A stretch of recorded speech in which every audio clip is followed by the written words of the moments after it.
All right, it might take like a few seconds. Yeah, no worries. All right, welcome everyone.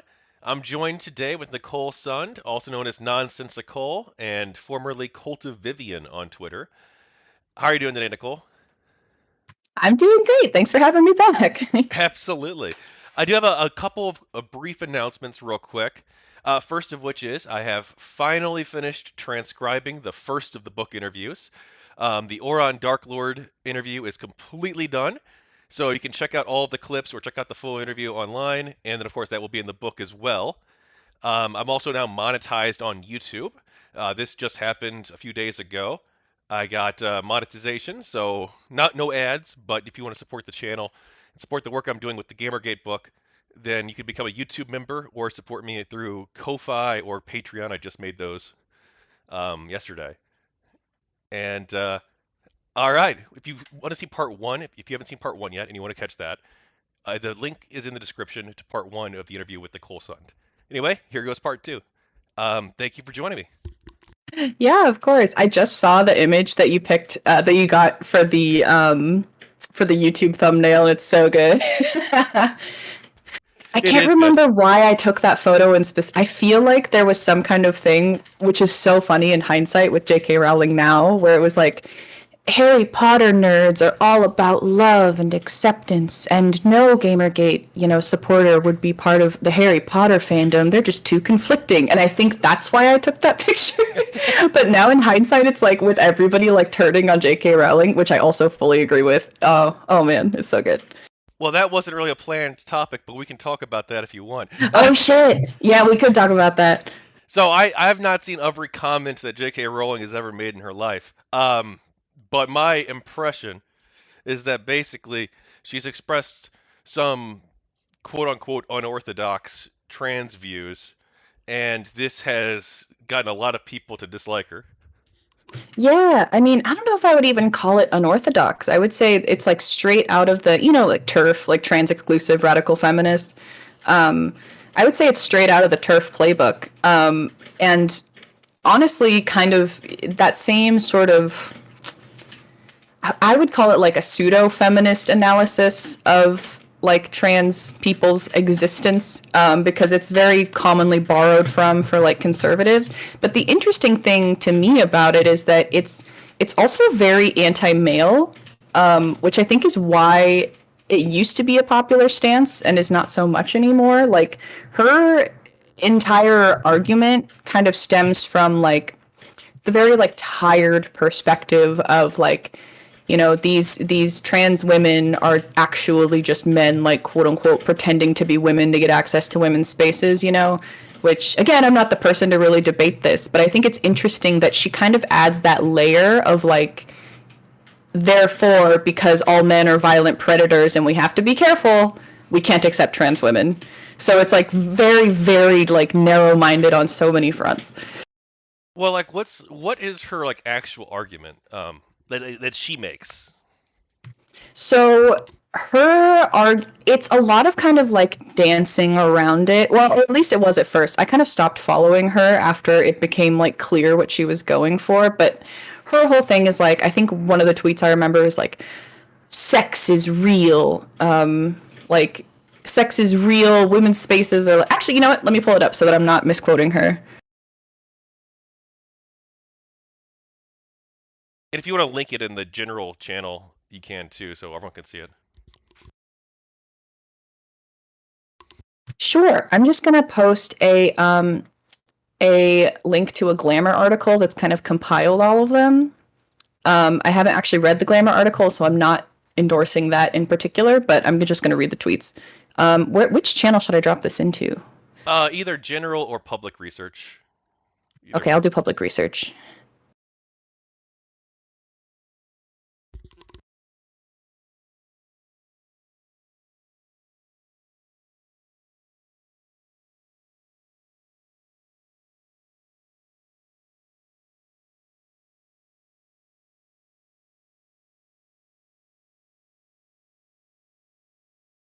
Okay, there goes Vivian going off about trans people again. Well, I Okay. asked, so. Yeah, yeah. Usually that is how it goes, and it doesn't matter. Okay, so let's see. The first one, it seems like, was kind of going up against the term people who menstruate instead of just referring to people who menstruate as women. Which I remember actually reading about this because I'm obviously like very involved in science and medicine, and the kind of I understand why you wouldn't want to refer to a woman as a person who menstruates, or like a cis woman as a person who menstruates for like so many reasons. But in this particular instance, it was, I believe, from a.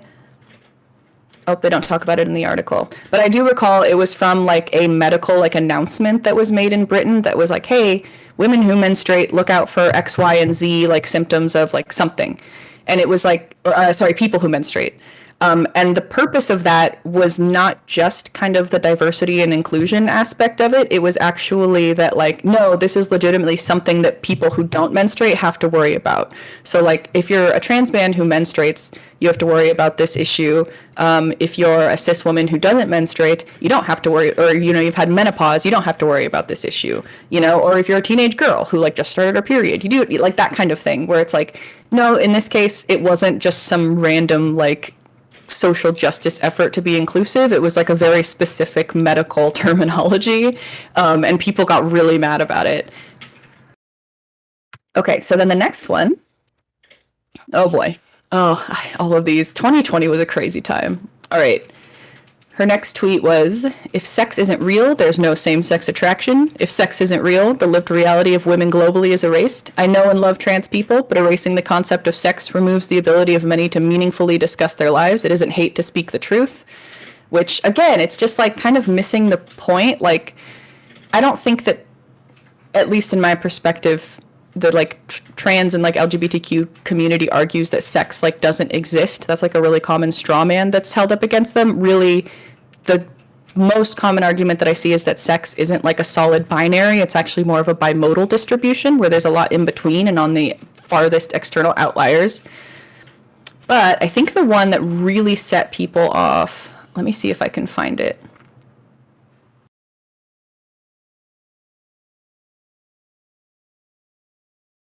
Oh, you know what? It was because she chimed in on the Maya Forstater stuff, where people were like, okay, if you've read about this, you and you still side with this person, you can't, like, this is just not valid. I'm sure you're probably familiar with the Maya Forstater thing. No, I've never. Really? Yeah.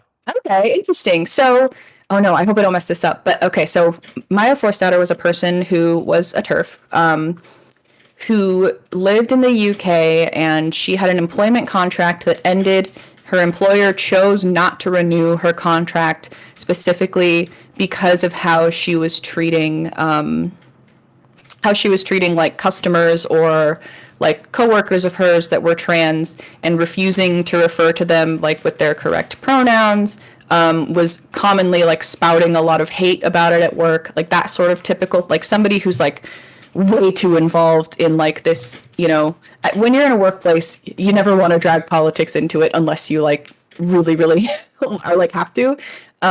So they chose not to renew her contract. And the issue that happened was she took it to, I don't even think it made it to court. I guess in the UK, they have this thing where it's like you can have like a soft trial, I want to say. I can't remember what the term is, but it's like, They had a let's tribunal, it looks like. Yes, And yes, they that's found what it that was. she was not guilty.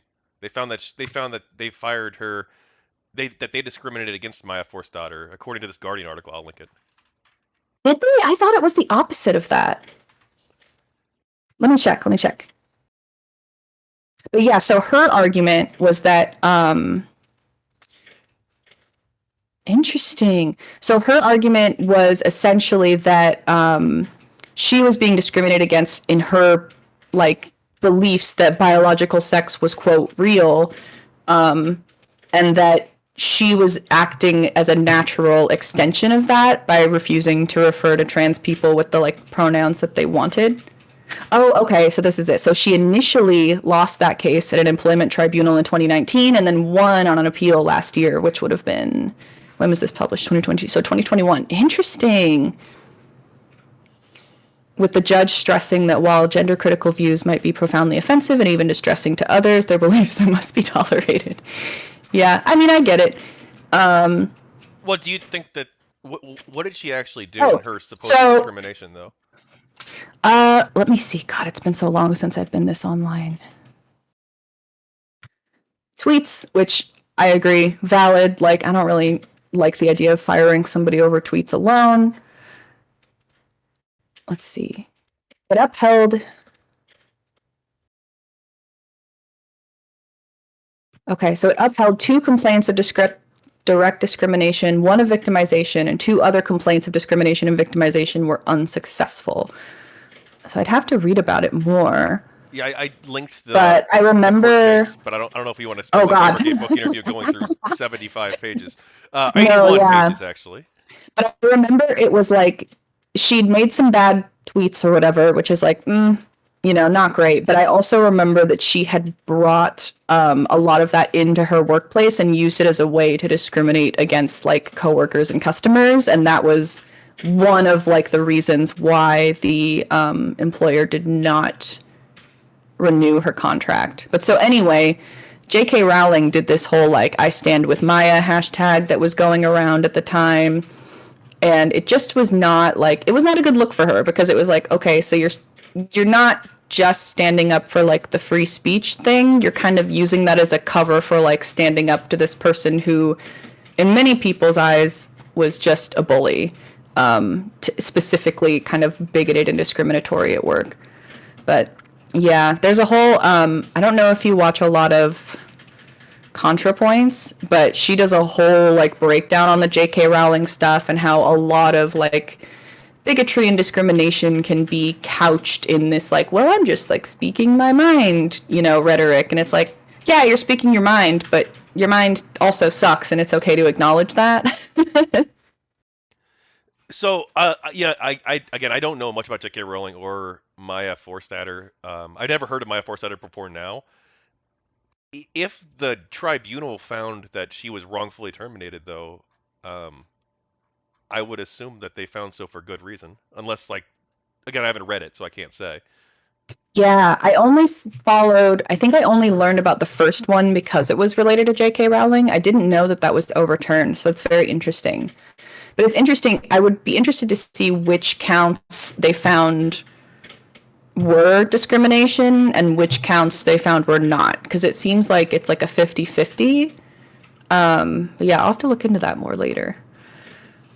Well, my view on Rowling, as someone who's fairly ignorant on this, so take that with all with a grain Mm-hmm. of salt, is essentially that the backlash against her is largely unwarranted, and that like what she says, even if you disagree with her, it's within the realm of free speech, and if you disagree, you should debate her on it rather than trying to shut her down, which some people have, not you, but other people.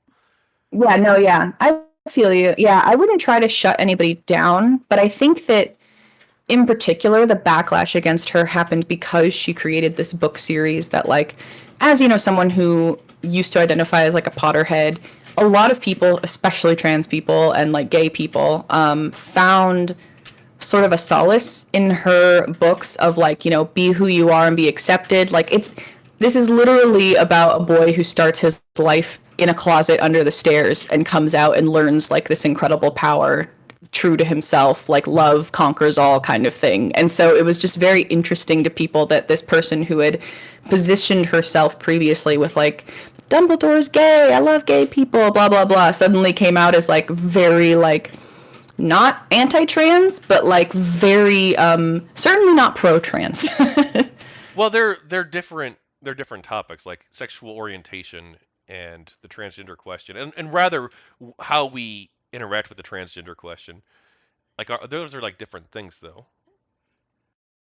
And there could Oh be yeah, here's another areas, one. there could be like, so do you think it's wholly illegitimate for there to be women's only spaces? Um, Wholly illegitimate, no.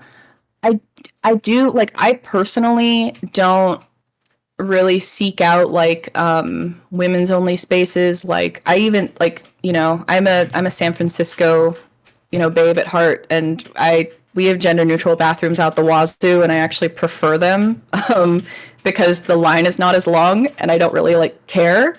I could see why younger, like you would care about that kind of thing, or if you're not as used to it. But I see the what's the word? The benefit in a women's space where you can go and talk about women's issues without having to worry about being like quote unquote shouted down by men or whatever. But I also don't think that I wouldn't participate in a space that like specifically bars trans women from participating, because in my view, a lot of the issues that cis women face are social. And if you're a trans woman and society views you as a woman, then you're also experiencing a lot of the same issues of discrimination, if not multiplied, because you are trans and a woman, if that makes sense. Yeah, But I think if people want to, I'll say this. I think if people want to create a space that only allows cis women, that's their right, but I'm not going to look favorably on it. You know what I mean? yeah, no, I see what you're saying. Now, would you apply that to sports too? Oh, that's such a tough one. It's off I topic. think. We can move on after this. Oh, I know, I know. Yeah, again, I feel like I'm not like the person to debate this or whatever, but I think sports is tough. I think I would want to see more research done, and I think it would have to be by sport. Like, there's actually a lot of it's interesting. What sport was it? I want to say there were some sports that I read about that were originally co-ed, and then women started like winning and they created separate leagues for women versus men. But I think it was stuff that was like, I want to say like curling, or like stuff that is not like super like strength reliant. And I don't have sources on that right away. I could probably dig them up, but I thought that was very interesting. I definitely think that there's some sports where co-ed participation, like, I don't think it's going to make a major difference. Now, like contact sports and stuff, I think it gets a lot more dicey because of that like inherent strength difference with someone who has gone through a male puberty. I think it's, especially now, as like, you know, being a trans kid is more, I mean, it's still very much not accepted for a lot of people, but it's more of an accepted reality for a lot of people. And now that puberty blockers are more commonly used and prescribed to like trans kids and stuff, you have these people who maybe otherwise would have gone through a male puberty in the past, who now, even though they are, you know, were born, you know, biologically male or whatever you want to use the term for, if they can delay puberty and then only go through a female puberty, I'm really interested in seeing the result of that and how that plays out in terms of overall strength, dexterity, you know, athletics. Because I think, from what I've read, it's entirely possible that it is the difference in puberty the difference in the puberty that you're going through that is causing these drastic, you know, changes between the sexes that we see later in life. Like I don't know if you have experienced this, but I think growing up as like a girl who was kind of a tomboy, you know, there was a period of time where I was able to like but I mean, like, you might have noticed, like, there's a period of time when you're in like elementary school up until puberty hits that girls can hold their own with boys in like contact sports. Like, you know, I played basketball, that, you know, soccer, that kind of stuff. And then it's once puberty hits that you really start to see that like that difference kick in, and that difference in power, where you might want to separate the two sexes, or the, you know, whatever you want to call it. So I'm really curious to see more research on it before I would like come down hard on one position. But I'm also, on a more like social level, I'm kind of the opinion that unless you are talking about like junior Olympics, like, or future collegiate level athletics, making a team co-ed is not like the big bad scary thing that people make it out to be. Like, at the end of the day, if a kid wants to play sports, like, let them play sports. Like, I believe it was Utah that banned like trans kids participating in the sports of the, like, with the gender that they identify with. And it ended up being like, what, like, I think like less than like 5 like people in the entire state that applied to, if I recall correctly. And it was like, you're making this big old stink about an issue that isn't like real, so to speak. Like, we're not seeing trans women, or sorry, we're not seeing, no, yeah, we're not seeing trans women dominating women's sports. Like, you get the occasional like one-off like news story, but even then it's usually like very cherry picked. Yeah, I've done a little tiny bit of research into this. I read a meta-analysis in preparation for another conversation I had like a year ago, almost like 6 months ago, I guess. And Mm-hmm. there are, I believe, I'll try and find the study. Some differences between men and women in terms of their athletic performance that do start in utero, I believe. It's relatively minor compared to the larger changes that happen with puberty. Uh, Yeah, but when that it would be goes to interesting. the higher levels, though, like professional sports or college, or I don't know about high school as much, but I assume that those would make a difference. Yeah, So I think, yeah, I mean, especially, I do think I would want to see more like data, of course, but like for me, as someone who played high school, competitively sports, I think if I was competing against someone that had gone through a male puberty, like, I mean, I know that it would have made a difference in like our level of abilities. Like, so I played volleyball as a kid, and the difference in like power and like ability to jump high, height especially was a big one, that like all of those came into play, where it was like, one yeah, thing you would even go though that's not a contact sport, I could see why you would want to separate that. Now, I've also coached volleyball and coached a lot of like young kids, where you see like, I would say no difference between the genders. Granted, there's more girls joining volleyball than boys, but the boys, like, I mean, they didn't really show any strong advantage until they hit like 11, 12, which is really where you started to see the difference. So for me, like, I think if you're a competitive player, I could see why you would really care about that. Like, I probably would have cared about that as a kid. But I think if you've got someone who's just in like a non-competitive, like almost like the school equivalent of like a recreational league, like, why not let them play? Especially if their teammates are fine with it, you know? Yeah, I did link the study about the differences in development prenatal when the child is in utero. But I'm sure, and it's in the public research, but I'm sure we can get on to other topics since you still want to go 2 hours. Yeah, yeah. Okay. We can set up another conversation about that sometime if you want. It doesn't have to be Maybe. like a I would debate. definitely have to read it more. Yeah, Yeah. me too. I'd have to do way more research. We're both so unprepared. All right, now before we get into the GamerGate stuff, I guess it's kind of related, but you were an observer of the Black Lives Matter movement, and you interacted with people who supported it and supported GamerGate too. People who supported both movements, and you yourself participated in a protest for Black Lives Matter. Uh, Yeah. so do you obviously GamerGate leaderless online movement started in 2014. Black Lives Matter leaderless online movement started in I believe 2012, Yeah. And I would 2013. say, Sorry, 2013. yeah. And I think, and again, I was not like an active participant of Black Lives Matter, like I told you before the stream. So, like, a lot of this is coming from a place of like, I support this movement, but it's also not for me and it's not by me. But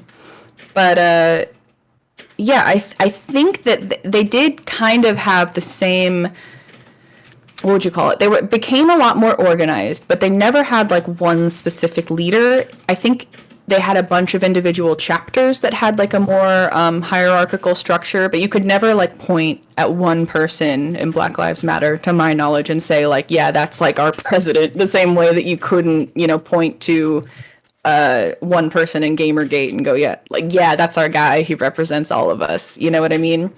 But yeah, so I thought it was interesting because I was thinking about things that I had moved more left on, which was one of the topics that we had talked about previously. Like, what did you move left on since like kind of Gamergate happened? And I think that I actually started off as a person who like not looking into Black Lives Matter a lot originally. Like, I saw that there were like some good points that they were making in terms of like, if you look at like the data with regards to police brutality, for me, a big one that I focus on now at work is like medical inequality and clinical, issue like racism within, healthcare. and in pharmaceutical stuff. And I could talk about that a little bit more than I could about like the social issues.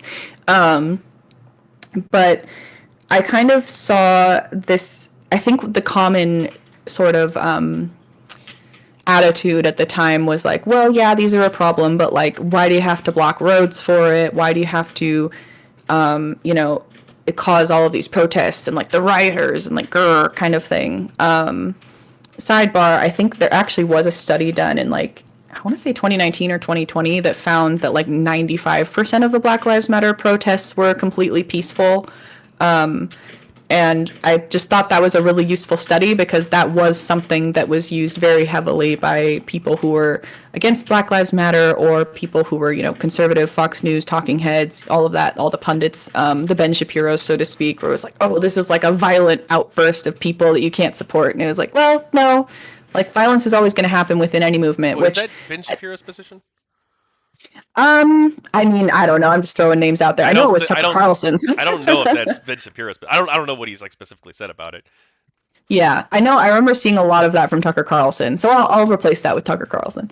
Um, but yeah, it was. I thought that was really interesting because it kind of, to me, paralleled Gamergate in the sense that you've got this media narrative of people saying like, this is all violence and hate and misogyny, and then you hold it up next to this narrative of like, this is all violence and, you know, unjustified, just like senseless mob whatever of angry people, which to me is kind of an interesting parallel because at the time that I was heavily participating in Gamergate, I didn't really think that way about Black Lives Matter, like either as a movement or a hashtag or what have you.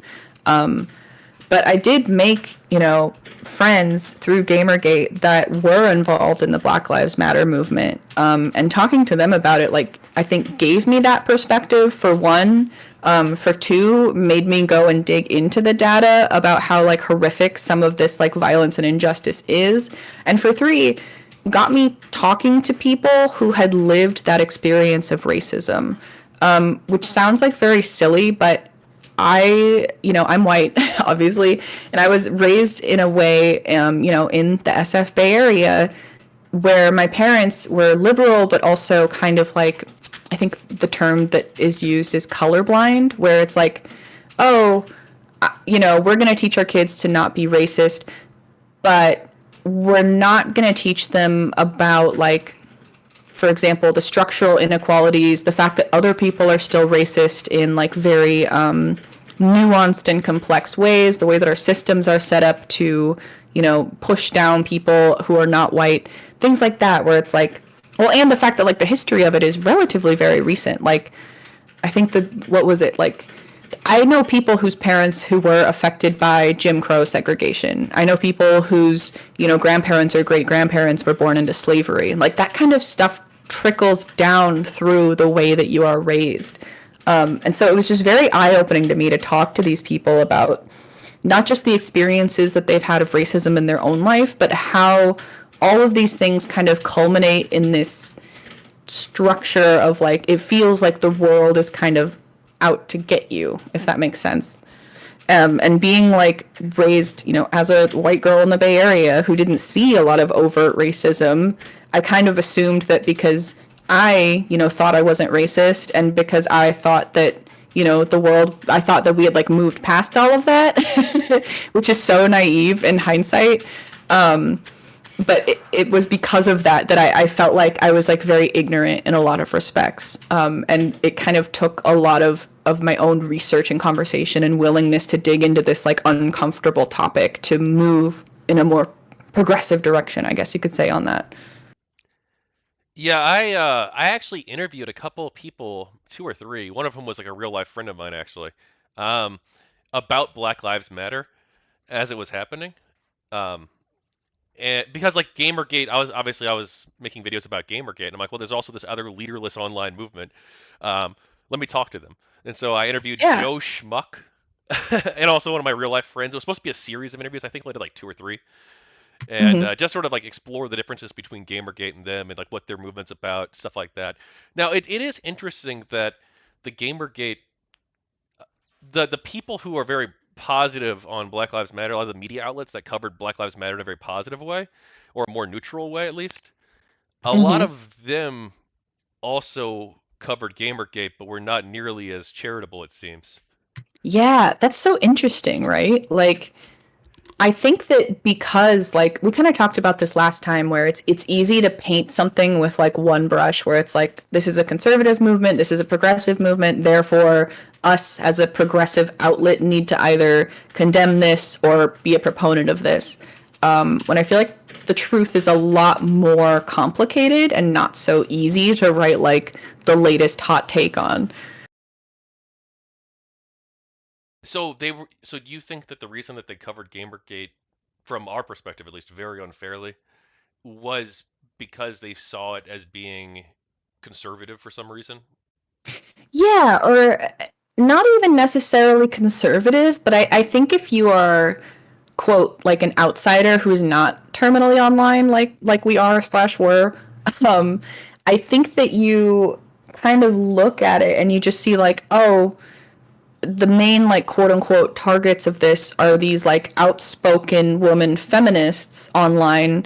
Therefore, the people who are targeting them must be, you know, hateful, conservative, basement dwelling men, gamers, whatever. Like, I think it's very easy to just put people into these boxes based on who you think that they are and then run with it. So I think it sucks, but it makes sense, not in the way that it's logical, but like in the sense that I can understand why that fell the way it did. So these professional journalists and opinion writers for these sites, they Oh yeah, they essentially fully didn't do excluded. their duty. They Yeah. well, they. It sounds like from what you're saying, it sounds like they excluded the Gamergate people from like their circle of people that they would have any concern for, and just sort of like made them the other. Then Yeah. decided to like demonize this group of people. Yeah, I mean, I think so. I mean, especially because that was what, you know, the main the Anita Sarkeesians, the Brianna Wu, Randy Harper, Zoe Quinn kind of thing were saying at the time, like, oh, woe is me, I'm just, you know, some feminist woman on the internet trying to make a living, and look at all of these like conservative, awful, you know, dudes who are trying to harass me out of my profession. And it's like, I think that when on the outside you see that, it's very easy to go like, yeah, that's a great story. Let's tell that story. It's a lot harder to actually dig into the truth of things and give like a, I hate the term both sides, but like, I think that like it's a lot harder to try to get people to understand a complex and complicated situation when you have to write like a 2-page essay, so to speak. Yeah, though obviously, I think you would agree.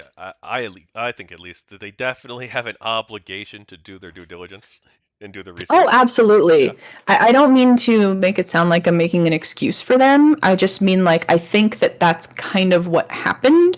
I'm not saying that it's something that they should do. Like I feel like if you're going into journalism as a profession, you owe that due diligence for sure.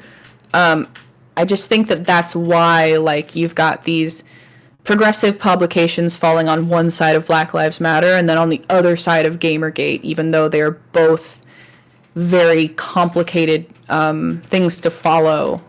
And yeah, I think it was just easy for them to kind of go like, this is the progressive movement, done. This is the conservative movement, done. Which is unfortunate. Now,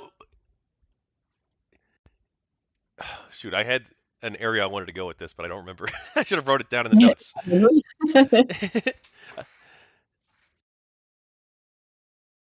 So they wrote these articles about Gamergate. Some of them I think probably were just lazy.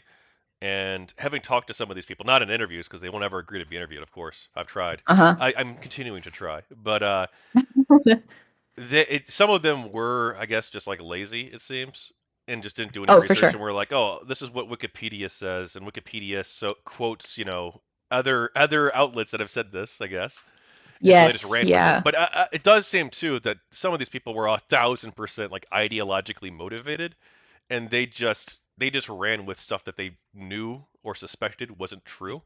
It Hmm. seems like Well, if you look. and you've got a if you've got like a sorry not to cut you off, but I feel like if you're a journalist and you're looking at a very kind of I wouldn't call it anti-journalism movement, but like a very like, hey journalists, get your shit together movement. I could see why you would kind of default to like falling against that, where it's like that sort of what is it, like reverse psychology, where like if you call someone out on their shit, they're more likely to dig their heels in than they are to fix it. All right, do you want to get to the question list? Or do you have anything else? Sure. Well, first off, do you have anything else you want to say about Black Lives Matter before we? Um, yeah, I mean, I guess just that like I'm very much in support of it now. Like I'm glad that I ironically made such a diverse group of friends through GamerGate that I wouldn't have been exposed to otherwise. And that I was able to like have these conversations about, with them. And we still have like, it's one of those what's that meme where you're like, I swear I'm not going to get political, and then like 2 drinks later you're talking about like the socialist revolution of XYZ. Like we do that all the time, where it's like I'm so glad to have like my buddies that I can just safely talk about politics and social issues with, and like actually learn from them. And I wouldn't have had that if it weren't for Gamergate, so win for me. Well, I can't wait. I'm sure Asia Romano, who has ghosted me after agreeing to do an interview, who also wrote it's on the first page, it's the very first result after Wikipedia when you Google Gamergate, the article claiming that there's a pipeline that Gamergate caused Trump to get elected. I'm Oh god, sure I've seen I that. can't wait for her follow up. I can't wait for her follow up about the Gamergate to Black Lives Matter pipeline. Whoa, yeah, yeah. Asia, reach out to me. All right. So, Nicole, I know you've already talked about it in your part one a little bit, but do you want to tell me about your Gamergate story? Sure. I guess if I were to go into more detail, I think we covered a little bit kind of the broad strokes of well, how it got started, which in short terms was me seeing a lot of censorship on Reddit, going, what is this thing? Going to a couple of the only subreddits that would allow that kind of conversation, which eventually led me to Twitter, kind of creating my own personal Twitter account and being like, I don't know, if people give a shit about what I have to say, then I guess I'll say some things because I'm angry and passionate about like very niche topics. Then eventually, I posted. Did I post any cosplay beforehand? I definitely posted some photos of myself, which after I created the like CultofVivian account, I removed those old photos so that people couldn't, trace the personal account back to me as easily, because I was worried about, doxing and things like that, and I wanted to still be able to talk about my personal life. So I posted some photos, and then Ben, and I think his name is Josh, reached out to me, and one was I think Ben was a TV producer by career. Josh, I forget what field he was in, but they had been kind of pondering for a while about like making a sort of like Vivian cosplay account that they just thought it would be fun, but obviously neither of them were women. And they were just kind of like, it started off like they were like kind of like looking for someone to be the face of this account and YouTube channel and kind of collaborate on just making videos dunking on people. And I guess they'd seen me dunking on people on my personal account. And so they reached out and they were like, were you interested in this? And I was like, yeah, sure. And like, I was sort of expecting it to be just like a fun kind of like YouTube video making, like, let's write this script together and then I can kind of be the face of it. But, it's mostly the three of us. And that was how the first couple of videos went. And for the first couple of months, like, I had created the Twitter account, and I think it was only ever me who had posted anything. But they did have, like, access to it at first. Like, we all kind of shared the password and whatever. Like, it was almost like, like Loping and how they had, like, 8 different people on their account at any Yeah. given time. I think that I thought it was going to be more like that. But then as they got busy, and I was not because I just finished college and was unemployed, I kind of, like, it sort of became my project, and they were like pretty happy to hand that off. I think that like we would write these scripts, and then I would kind of send them off for like video and audio editing to them, and it would take a while to come through. So eventually I was like, I'm just going to do this myself, and I'm going to pirate a copy of Adobe fuck, what's the editing software? I'm totally blanking on the name. Photoshop? The video one, like Oh, I don't. Yeah, I think. Well, I remember it was in the Creative Studio suite. Fuck, this is gonna bother me if I don't look this up. Hang on.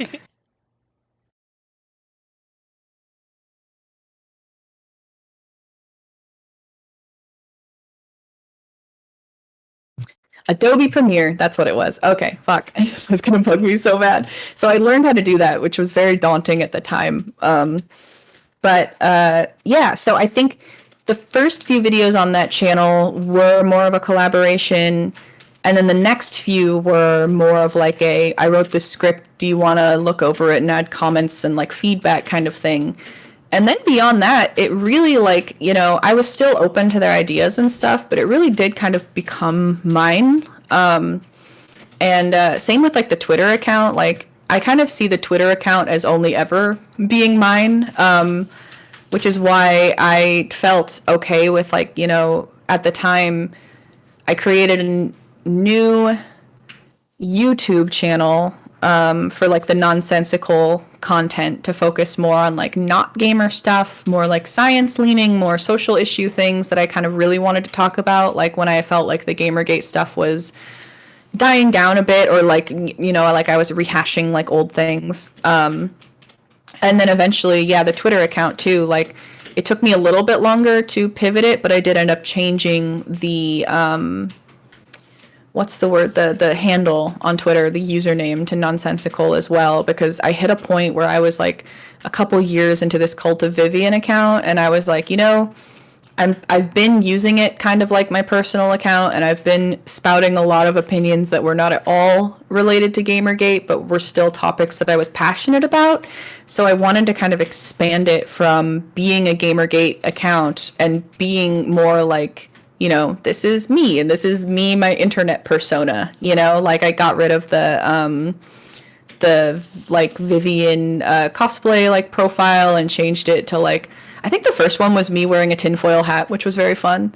And yeah, so that's kind of how like that transition went. And I think the transition bothered a lot of people because they took what they saw as like a Gamergate cosplay account that was only for Gamergate stuff, and in their eyes, I think turned it into like, what is this like personal sort of feministy, social justicey like account that is still very much like involved in gaming and Gamergate issues, but is now talking about like, trans rights and LGBTQ issues and women's issues and stuff. And I think that bothered that like 20 to 30% of like conservative people that that were kind of naturally in my following.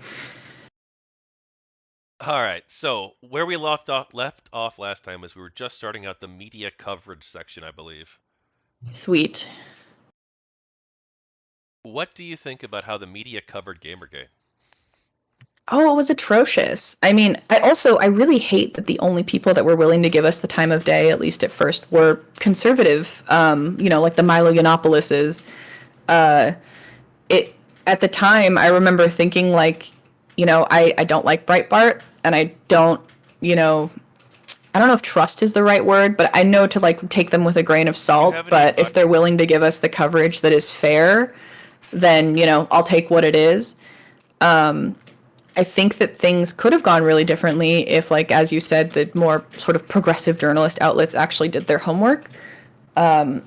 Yeah, I think, knowing, I think I mentioned this before, but like knowing what I know now, that like the at least Randy Harper, from what I've heard, this is kind of alleged, I guess, at least Randy Harper, if not also, Brianna, Anita, and Zoe, were very good at sending people like, I can't remember what the actual journalism thing is called, but like kind of like bullet points, like talking points for like, yeah, the press almost packets. like, yeah, press packet. Yeah. So like almost like a PR firm where but they were doing that for themselves. So it made it a lot easier for people who were interested in covering the story for the sake of clicks, but who didn't really know what was going on, to just go, here's all the points I got to hit, and then we're good. Right. And I think, for all of the benefits that Gamergate had in being like a leaderless sort of movement with, a few figureheads, but even then, nobody's wanted to be like, I am the GamerGate figurehead, or like I am a knight of the round table kind of thing. Like, I think that in that one specific aspect, we sort of did ourselves a disservice because there was no one specific person that a journalist could go to and say like, and what's your side of the story? Like, it was all like, YouTubers, which were taken a lot less seriously at the time than they are now, for as unseriously as people take them already. They take, I'm sorry, who on seriously? Oh, I mean, to me, like YouTubers are still like they're starting to break into media as like being considered a serious profession, like on a more societal level. But at the time, it was like, oh, you're gonna send me this like YouTube like video essay. Like, what is that? I'm not gonna listen to like your little YouTube rant. Where now it's like you Excuse me, have miss. Shake like my people hand. starting to actually acknowledge like YouTube is can be good solid work, and it was just ignored for the longest time because of the media that it was in. And you think that this has changed now? I think it's changed a little bit. I think that now that people see how much money can get gained from YouTube, and the fact that like, old media is kind of dying. Like, people don't really have cable anymore. People are on YouTube, TikTok, all of that kind of stuff where it's like, oh, these like, the Tucker Carlsons, for example, they don't have the same level of influence that they used to, where you're just like a talking head news anchor. You can just be a person on the internet that a lot of people like and follow and appreciate the opinions of, and you can be, be your own boss, so to speak, and you can be like that voice for the voiceless. Well, and it's interesting too. See, I think that we are seeing the online world become more and more noticed, in part because like so many people pay attention to it. Like you're probably going to get more views for like if you were interviewed by a YouTuber with 100 million subscribers, or even just like a million, or even a few 100,000, like you're probably going to get more people who pay attention than if you get interviewed by like your local newspaper, or Exactly. even if you got interviewed maybe by like CNN. Yeah, exactly. Like, and I think a big part of that is a generational divide.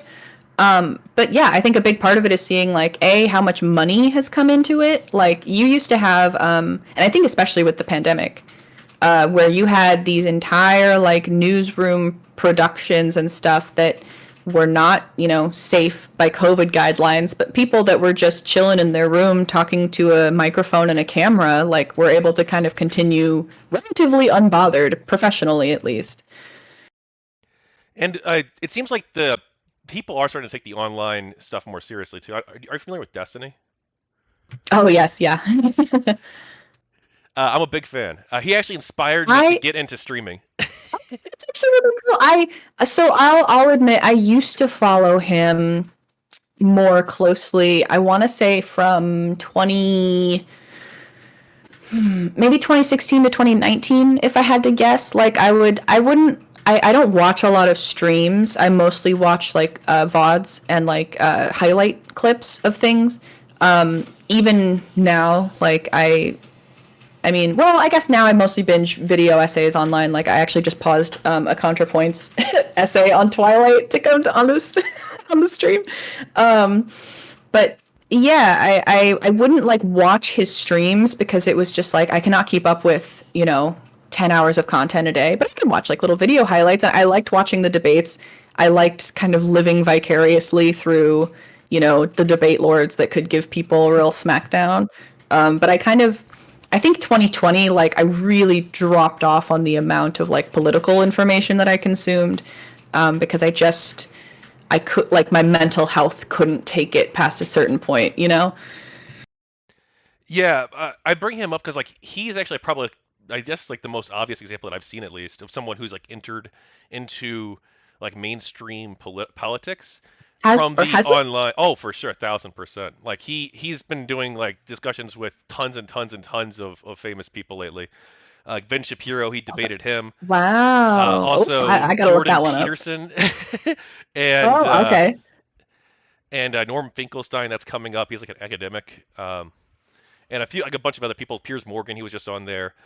And now he's also like he ran like the most effective or one of the most effective canvassing operations for the Democratic Party or for I in did remember that. 20 Yes. and I think it was 2020 or 2022. I don't remember which. And then Because now that was to he's flip fuck, was it Georgia, right? Georgia. Yeah, it's Georgia.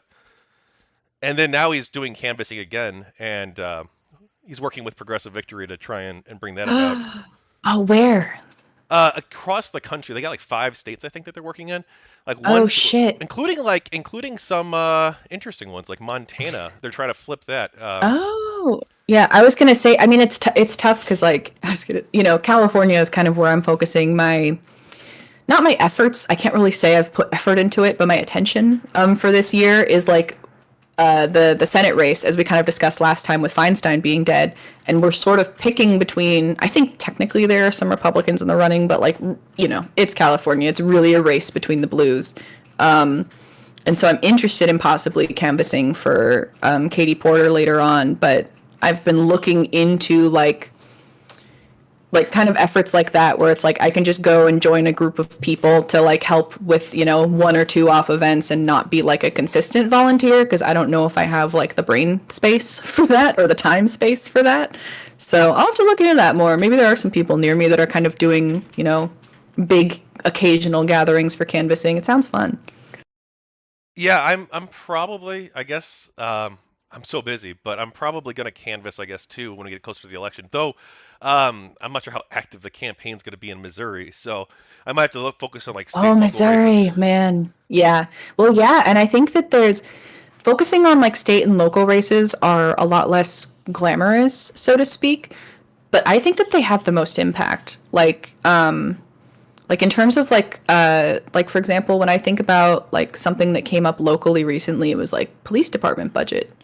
And I think that, you looked at like I don't want to like dox myself too much, but the county that I was living in at the time, the board that had been elected that was in charge of the police department budget was like literally a bunch of old white people, and I think one of them was a woman. And this was at the time, it would have been 2020, and BLM was like very, very active. And the budget got increased in our county, surprise, surprise. But it was one of those things that was eye opening for me that was like, oh, if we had voted in people that were like, not this, who like looked more like us, who were younger and more diverse and actually represented the population that they claim to represent, maybe that wouldn't have happened. Maybe things would have changed. All right. So, if you were going to cover GamerGate as as an act of journalism, how would you go about doing it? Oh my God. That's a good question. I think so. I'm not a journalist, but I am a researcher. I think I would have had if I were a journalist covering GamerGate, it would be very daunting because I think I would have to really dig into not just the data and like published data, but also digging into like old tweet threads, Kotaku in action, old like archived 4chan and 8chan threads, like really digging. I think now it would be really hard at being a decade later to go and like dig up a lot of the sort of key moments that everybody that not everybody, but that a lot of people that kind of participated in that movement could probably remember as like being a formative thing. Like the censorship for me, like that happened on Reddit was I think a very big like formative moment that I think led to like a Streisand effect. But you wouldn't necessarily know about that if you were only looking at Twitter or only Wikipedia. Yeah, I think you would really have to like dig in deep and talk to a lot of people that were involved. I guess kind of like what you're doing. I feel like it's hard to cover an online movement that has so many different moving cogs without also being having observed those cogs in motion for a long time, if that makes sense. Well, you say that it's difficult, and I understand that I'm covering it myself, I guess, but and researching it myself. Um, but like, there were people who did do a pretty good job, or who at least the GamerGate people and like neutral people think did a good job. Um, Yeah. and like Eric Kane, like Michael Koretsky. Now, Michael Koretsky did like a fuck ton Yes. of work. Like so that's not an example of it being easy, but No, yeah, exactly. I think it's achievable, but that doesn't mean it takes a lot of hours and a lot of conversations and a lot of effort that I think a lot of people are not willing to put in. Yeah, true. Easy, but like I don't tedious isn't the right word. Um, like not mentally difficult or like hard to understand, like in the sense that like you're becoming like a rocket scientist, but difficult in the sense that it requires a lot of effort. Yes. Yes, yeah. And you say about like the one great thing about the GamerGate people, and I'm sure you remember this was sort of something that we were like. We are meticulous documenters of everything, it seems. Yes, Now that's absolutely. that's not true of For better or worse. everybody involved with GamerGate. Some of the people I've interviewed don't possess that character trait, but it's definitely a character trait that is very common amongst the GamerGate people. So they archived Mm-hmm. everything practically. So all the old evidence that exists for stuff, a lot of it still exists, and I've gone through myself and utilized. Now, some stuff like the problem with like the websites being down, it's like yes, an archive exists, but like you Mm-hmm. have to know what the URL is to look for that archive in the first place. And so Yeah, that can you run gotta into a have like a problem with like list. forum posts and stuff like 8chan posts or like Reddit if they Yeah, don't did exist you anymore. ever I have very specific memories of being like, I know that this was archived, but I didn't keep the URL, and I would just do the like, at least at the time, I think on archive.is you could go and search with like like the asterisk for a wild card, and I would just, twitter.com/this person and then do the asterisk, and it would bring up every tweet of theirs that had been archived, for example. And you just go by date and just like, I think this is roughly at the time that I'm looking for this happened. And like, man, I can't imagine now though, because that was at the time I was going through like at most 3 or 4 years worth of like quote data. Now it's got to be insane. I don't envy you. Are there any journalists you think did a good job covering Gamergate? Um, I mean, nothing comes to mind immediately outside of like what you said, like the Eric Kane, like Michael Koretsky. As much as I hate to say it, Milo did a decent job at first for all of his like.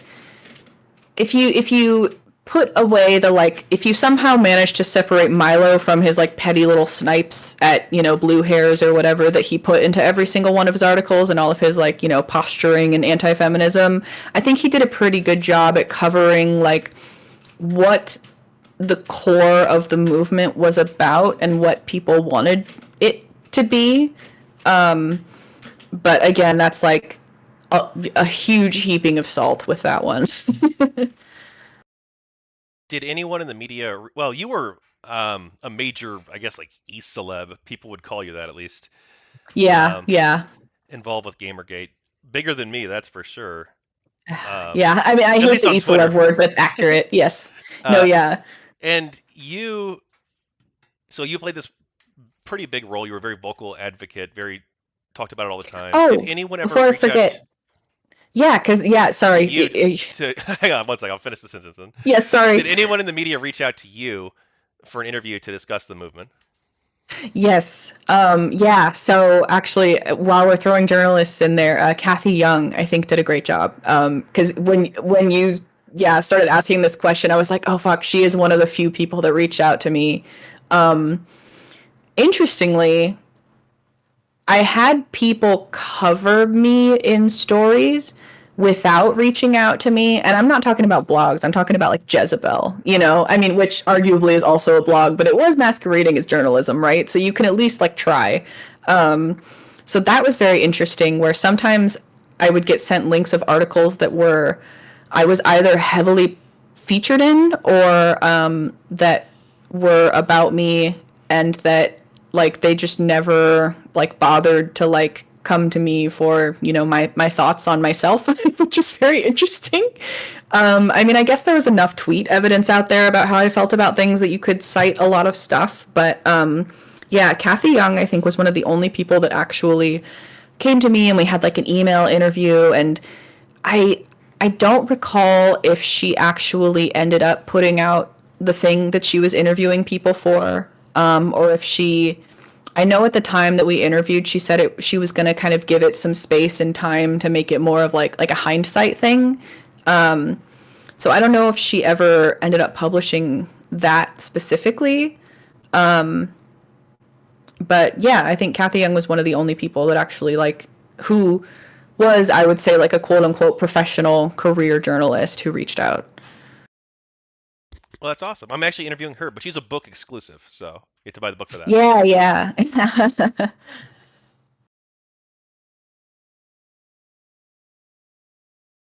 Are there any specific articles? Oh, sorry, hang on.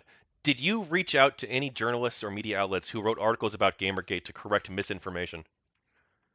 Oh God, did I? I don't. If I did, I don't remember it. I think a lot of the misinfo correcting that I did was on my own terms. Like whether it was on my YouTube channel or my Twitter account or even on like Reddit. Like if there was something that was heavily upvoted where like, you know, people could just go and talk about how shit the article was on Kotaku in Action or something, I would usually throw in my 2 cents. I think that I just had this very strong distrust of like, you know, if people haven't done their due diligence before releasing the article, they're not going to do it after either, in my opinion. And especially at the time, I felt that way. And it's like it's better to just correct the record on my own terms and move on. I think that if I had spent time and energy trying to reach out to people directly, it might have made a difference, but I doubt it. Unfortunately, many people did try, and it didn't seem they were super receptive. Yeah, yeah, that doesn't surprise me at all. Are there any specific articles or videos you want to discuss? It's a good question. I don't think so. I mean, nothing comes to mind, I think, again, because it's been so long, but I don't really have like the same level of like knowledge or like almost like grudge, I guess you could say, against specific videos or articles anymore. I'm sure I could give thoughts on like I know you sent me a bunch and I haven't had the time to review them, but it's one of those things where it's like if I saw it now, I could probably be like, "Oh yeah, I remember that thing." But there's nothing that like actively sits in my brain where I'm like, "Ooh, that one video, those motherfuckers," you know?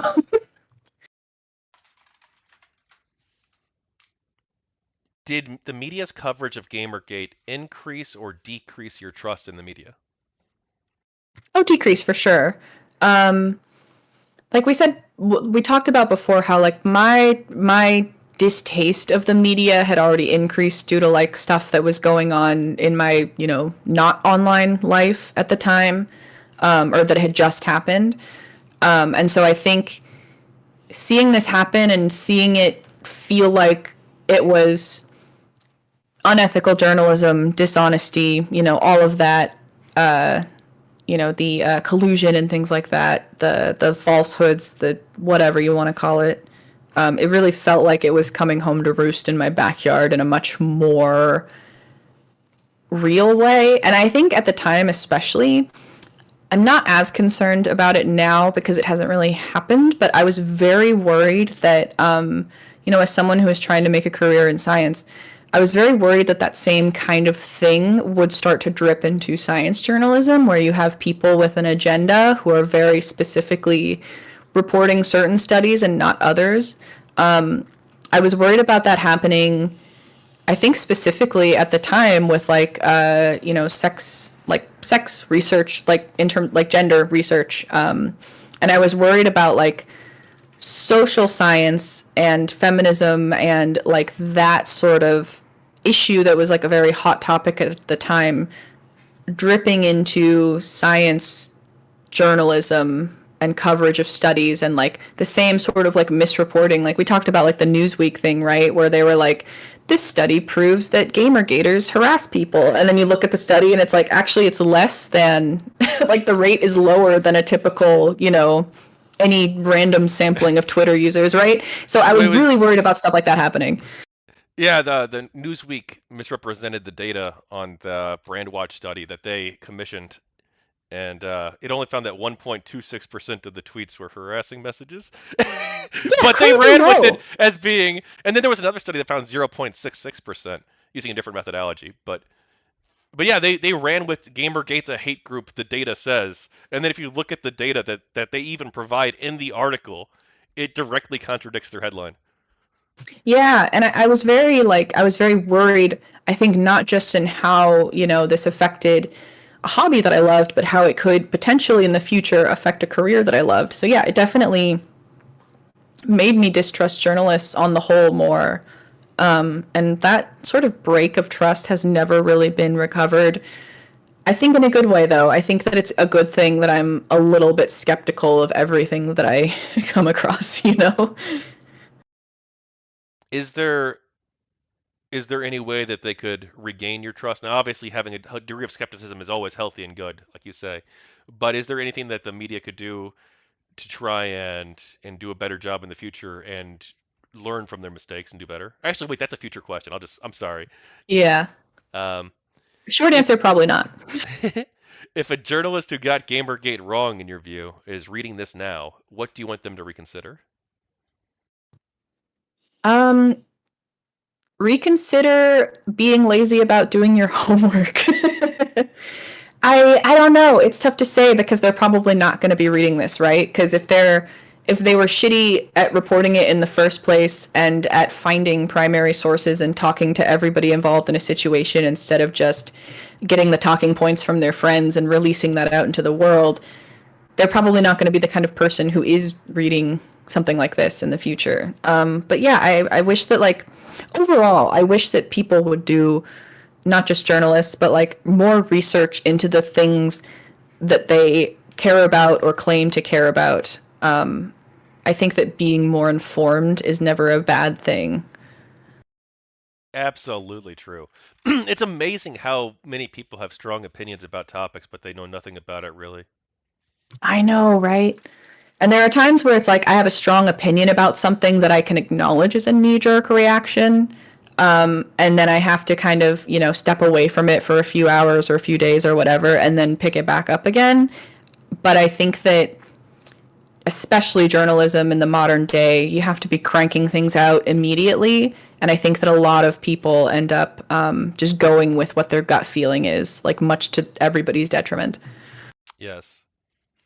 Well, I think that this has like major problems. Like I know a lot of people online in real life who do have these strong views and they don't have any evidence for it. If you ask them for evidence, they're just like, I don't know, just Google it. And you're like, well, okay. Like you have these super strong opinions about how everything supposedly happened. Like I interviewed Mark Salmonchick Yeah. and asked him about because he's an election denier.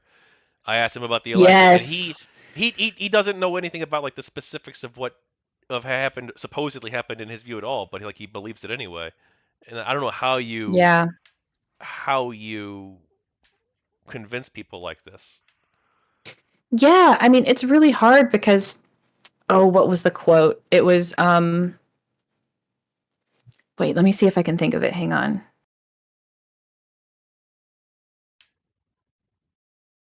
You can't reason someone out of a It position they can was, reason themselves into it. yes, exactly. Yep, that's the one. That's the one. Yeah, I was like something about evidence and reason. Yeah, it's really hard to talk people out of a position that they never. You can't logic someone who is not a logical person. Unfortunate if that is. But I do think that and I think we covered this a little bit in the previous video as well, where it's like I do think that reaching out to people with an open hand, like similar to what you're doing, like reaching out in a way that is non-confrontational and just asking questions that kind of can stick in that person's mind that they just sort of think on. And I think you can lead a horse to water, but you can't make it drink. But I think trying to lead the horse to water is a valiant effort in itself. Like just having these conversations, I do think changes minds, even if it's not everybody's mind.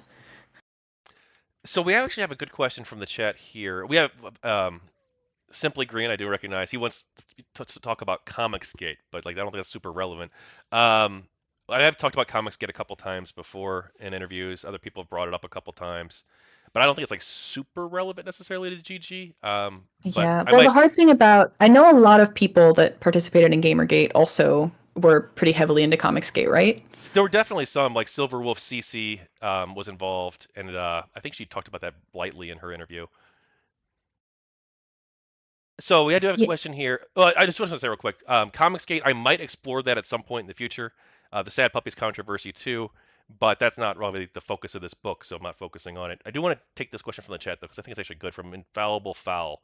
He says, "You said Milo got some things right, but a lot was propaganda. How does that differ from the journalists who got GamerGate wrong, or that you think got GamerGate wrong?" Oh, that's a really good question. But yeah, I guess also to sort of the Comicsgate thing, I didn't follow it enough to give an actual informed opinion, unfortunately. Um, but yeah, so let me see. So, that is a good question. Let me think about that for a second. I think that where I would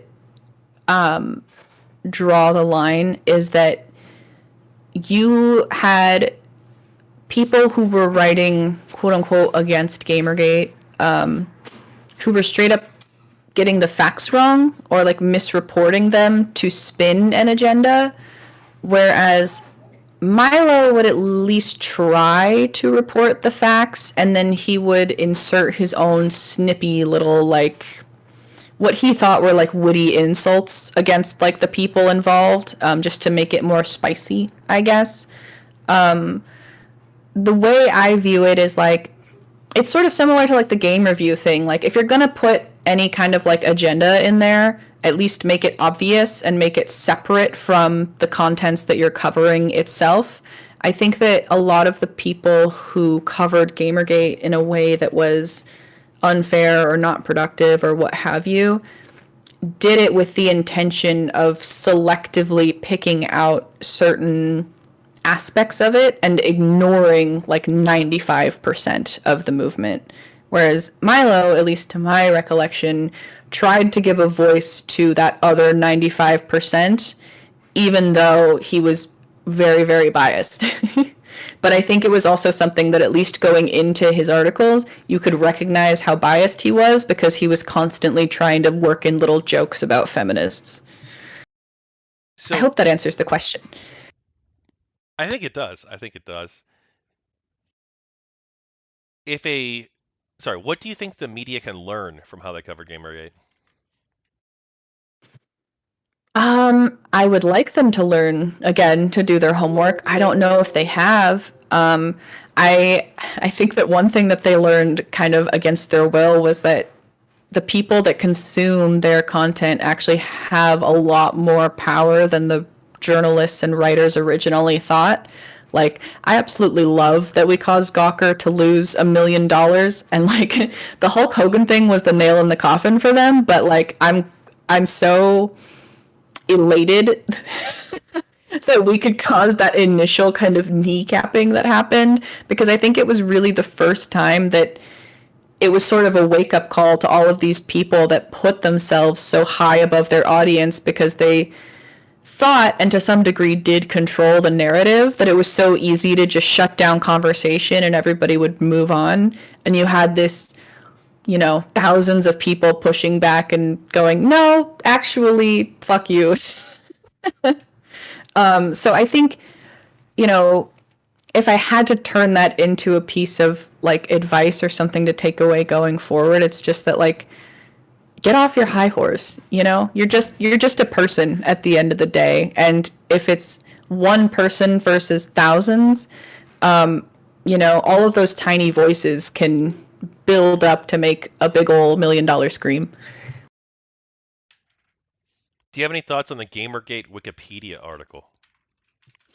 I haven't read it in a while, but I know it sucks. Like, just I probably haven't read it since like 2016 or 2017 because, again, like Wikipedia, for all of its great, I love the idea of like putting information out there for free, and I understand that you have to have editors and mods. I absolutely despise how you've got kind of similar to the journalists. You've got these like power tripping mods that are allowing some things to be entered into evidence, quote unquote, and not other things. I think that it also kind of goes hand in hand with like this idea at the time, especially where it was like tweets aren't a real source, YouTube videos aren't a real source, like Reddit posts aren't a real source, when it's like, no, those definitely are. If you're covering an online movement that started, on Reddit, Twitter, 4chan, or whatever, like you have to enter those things as sources and you have to accept them. You can't just, go with whatever the news is saying about something, because throughout time we've seen the news get it wrong, whether intentionally or unintentionally. So I just think, I don't know what it looks like now, but I'm suspecting it's still as bogus as it used to be. Unfortunately, you are correct. It is wild that they don't allow primary sources. Right. It's like, yeah, we're just gonna take this like secondhand news coverage of an event and take that as gospel truth, but we're not gonna look at the actual people involved. Like, what is that? Would you like to Maybe they'll. see? I Oh, God. was gonna say maybe they'll take it seriously once it's published in your book. Maybe. Well, I ask everybody about the Wikipedia article, or at least the vast majority of people. So hopefully, it will be. Hopefully, they'll see that there's a lot of people who are very clearly think that it's horrible and that it doesn't have any. That it's almost entirely factually inaccurate, and that they'll hopefully do better in the future. But I'm not super optimistic. Hmm. Would you like to see quote the narrative unquote on GamerGate change in your lifetime? Um, would I like it to? Like, yeah. Um, will it? Probably not. And I think that definitely going into becoming a quote unquote like e-celeb in Gamergate, I knew that the malalignment or misalignment would happen. So it wasn't something that was unexpected to me. It still bothered me for sure. But even talking now about my friends who were participants in Gamergate, it is something that we reflect on. Where it's sort of one of those things where it's like history is decided by the victors, I think is the quote, where you have this thing that like the dominant force gets to decide the narrative of what happened in the past. You don't really get to hear from the little guys that were on the quote losing side. And I feel like for us, we just sort of have to accept that it's going to be that way, and that, I mean, all of history has been that way. I mean, I wish I didn't have to accept it, but that is kind of how I feel, where it's like we all banded together and did this cool and awesome and fun thing in so many ways. And because the narrative was decided ahead of time, it's not that none of that matters, because it definitely does, but it's not going to be remembered unless we talk about it ourselves. A lot of people say that they're very skeptical that it will change. I'm not saying it'll change anytime soon, but I think historically, it's going to have to because like one, we have a lot of evidence on our side, and two, there's a lot of like people like myself and Lunar Archivist and Thoughtful Salt and the Airplay documentary guy Raymond Wallman, and all these people who are working on historical projects either currently or planning to in the future. There's also shoot, I'm forgetting somebody else who's working a book, who's thinking about writing a book about Gamergate. I think with Thoughtful Salt was working on the Gamergate Astoria project, and there was somebody else too who's working on a book. Um, Lunar Archivist is thinking about working on a book too about Gamergate, and we just had a documentary come out. Uh, I Oh yeah, I think gotta that watch that it's still. yeah yeah. I think it's very very much like the it's gonna have to change because anyone who takes a look at this honestly, even if that's 100 years from now or 200 years from now, they're gonna look at this and they're gonna be like, okay, it looks like the Gamergate people were actually demonized unfairly. I think that Yeah, the evidence is just so overwhelming that it will probably and works and the people involved, like we have long memories and we're continuing to do stuff like this book true. that I'm working on now. Um, that obviously cast shade on the official story that the Washington Post ran with, for instance, or Vox. Yeah, I mean, there's this. Okay, I'm gonna quote this. I'm gonna quote a niche online musical in a second, but no, I think that's like a very optimistic point of view. But there's this quote that I'm always reminded of that is not at all about Gamergate, but that reminds me of like my kind of participation in it. And let me see if I can find it. One sec.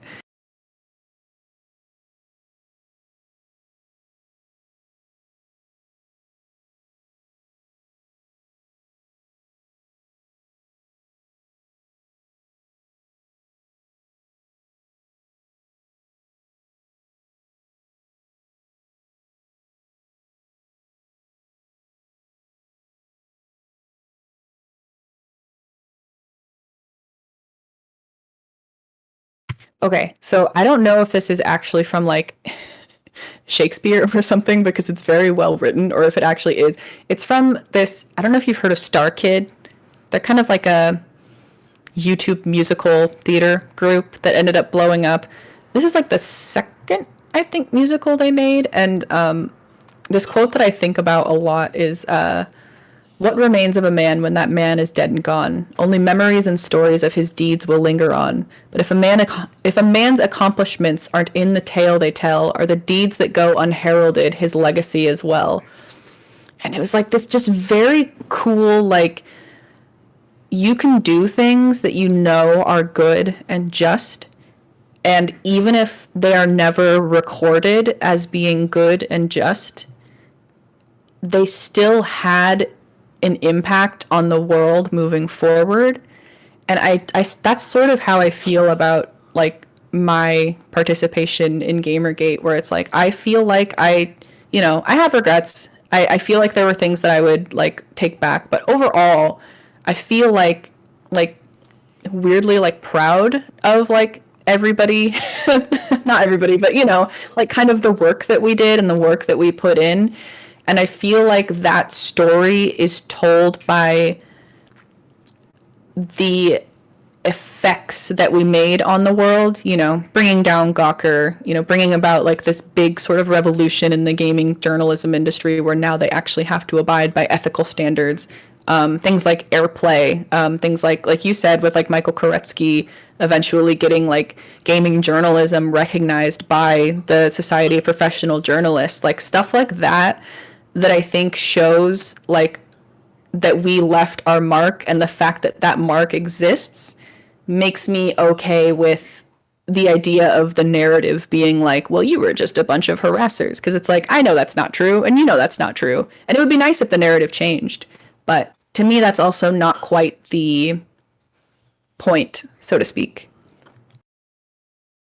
Has your conscious experience as a human been made worse to any degree because of the negative narrative about Gamergate? Um, no. I mean, to some extent, it gives you a little bit of a fire to be the underdog pushing a rock up a hill, right? Where it's like, I'm never gonna win, but we gotta try. Get in the trenches, boys. um, I no, I don't think it's had a negative impact on me. There are individual like instances of things that happened during my time online that had a negative impact on my psyche, you could say. But most of that was like e-drama. It was never about like, what the media was saying about me, so to speak. Now, we're going to move on to the light items segment, but I do want to ask because obviously it's a major topic right now. Some people are saying that there is a possibly the formations of a Gamergate 2. Now, this is mostly tongue in cheek people are saying this, but there are real concerns being raised about the Sweet Baby Inc. controversy. Have you followed this at all? No, I am completely unfamiliar. Okay, all right. So I'll Tell me give a. about it. I've not researched it a lot. People have been talking about it on my Discord. People have sent me stuff. Everyone's asking me for my take on it. Um, Basically, Sweet Baby Inc. is this consulting company that Maya Felix Kramer, who is an associate of Zoe Quinn and didn't like the fine young capitalist Matthew Rappard, uh, a decade ago. Now, Maya Felix Kramer, though, works for the Sweet Baby Inc., this consulting company. They do consulting for games, a large number of games, Alan Wake 2, Suicide Squad. There's a whole list of games and companies that they've worked with. They Mm-hmm. actually have quite a, I don't know how much influence they really have in the industry, but they've officially consulted on a great many games. I'll say that. Now, I don't know how much of their consulting advice was taken by these companies, et cetera, et cetera. There's a lot of unanswered questions, essentially, at least unanswered to me so far. But So huh? Sorry, go on. this Sweet Baby Inc. company, they uh, the people involved, some of them seem to be like super progressive people, but they're entitled to their politics, their opinions. That's totally fine as long as they're not crowding out other voices, and are part of a pluralistic framework by which we examine games from a wide variety of viewpoints. Um, which maybe they're not, but Mm-hmm. this group, they People have been asking questions about them for a few months now. A little bit of an under the radar kind of story that hasn't been covered too deep.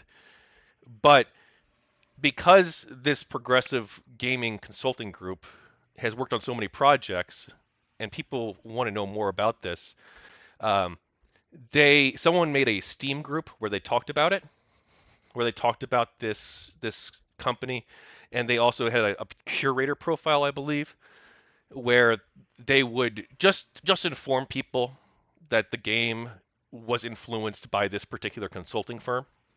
Hmm. That way, the consumer has information about whether or not they want to make that decision of purchasing the game or not based on that curator displaying if it was or not part of them. However, the company has responded to this in like the world's dumbest way possible, and they have decided that they wanted to encourage their Twitter followers to mass flag Oh boy. the Steam group and get them banned, and even get individual participants in the Steam group banned from Steam for pointing out games that they've worked on. And obviously, this approach is quite awful and quite it should be condemned. What this company is doing. But it's of Yeah, course had a Streisand effect and blown up over the of course of the course, past couple days. because they've learned nothing. Yeah, sadly they have learned nothing, I guess. That's interesting. Yeah, because I don't. I think I based on what you've told me, I think I would guess that we're in agreement on this, where it's like I don't think that it's an issue for a sort of progressive consultancy firm for video games to exist, and I don't think it's an issue for video game companies to hire them and have them influence their game if that's what they want. It kind of goes back to that like artistic, integrity and like what's your vision that we were talking about. But yeah, I think where I draw the line is like if you're gonna do this thing and you're out there making money off of it, and I'm guessing you don't think it's like something bad or nefarious, then why would you try to shut down conversation of it? I think that it's just as it's within, their right to exist and get hired, or to, for other people to hire them. If people want to like make a list of games that were influenced by this to inform their own purchasing decisions, I think that's also just as valid. I wouldn't personally like want to do that, I think, but I could see why people would choose to. I mean, essentially, you're just setting up a boycott list, right? I think it's weird to shut that down. Very sus, as they would Yeah, say. well, and it's interesting too because, well, ostensibly, presumably, at least presumably, Sweet Baby Inc. thinks that they're doing good work, and so they would think Yeah, that people being informed that they worked on a game, they'd be like, "Oh wow, they worked on this game, it must be good." exactly. But for some reason, they automatically assume that like people are going to get a negative impression. Well, but also, like, so if I'm like putting myself in their shoes, if I am a progressive influencer of video games and somebody didn't like that and they made a list of all the games that I was, had influence over, I get that they're doing it as a negative against you, but wouldn't you wear that as like a badge of pride? Like, isn't it like part, like, it's, to me, it's almost part of like a progressive identity that if conservatives don't like what you're doing, or whatever you want to call it, if people don't like what you're doing, then, most people are kind of like, fuck yeah, I pissed off the right people. Like, which is kind of, yeah, I don't know why you would shut that down. Are they saying it's like a harassment thing? No, I don't think they've ever like officially said it. Again, I've not That's looked just so into this. weird. I've only seen like a video on this and like seen some of the stuff that people have sent me. I've not done a deep dive. Um, Yeah, for but sure. Like, sorry, I, no one's played the harassment card yet. yet, yeah. But we'll see how it plays out.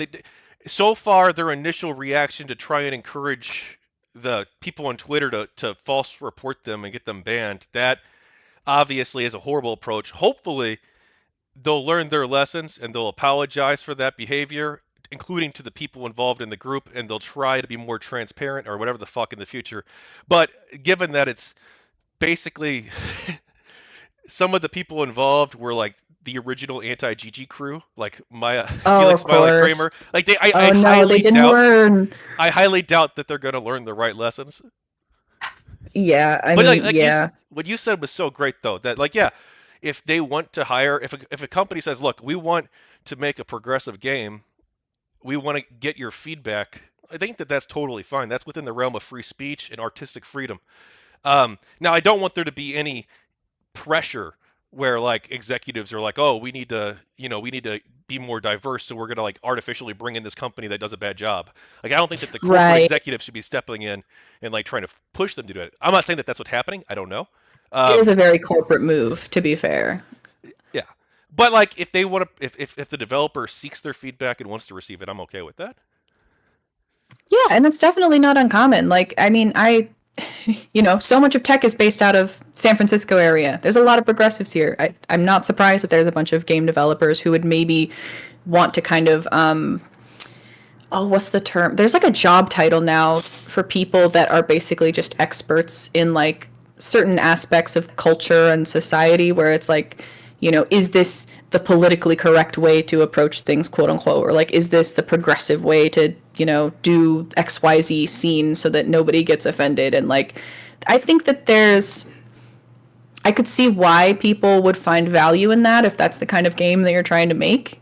Or, from a more corporate perspective, if you are trying to be as profitable as possible, you're probably going to lean more in the progressive direction these days because, like, wow, good for you. Everybody give them your money.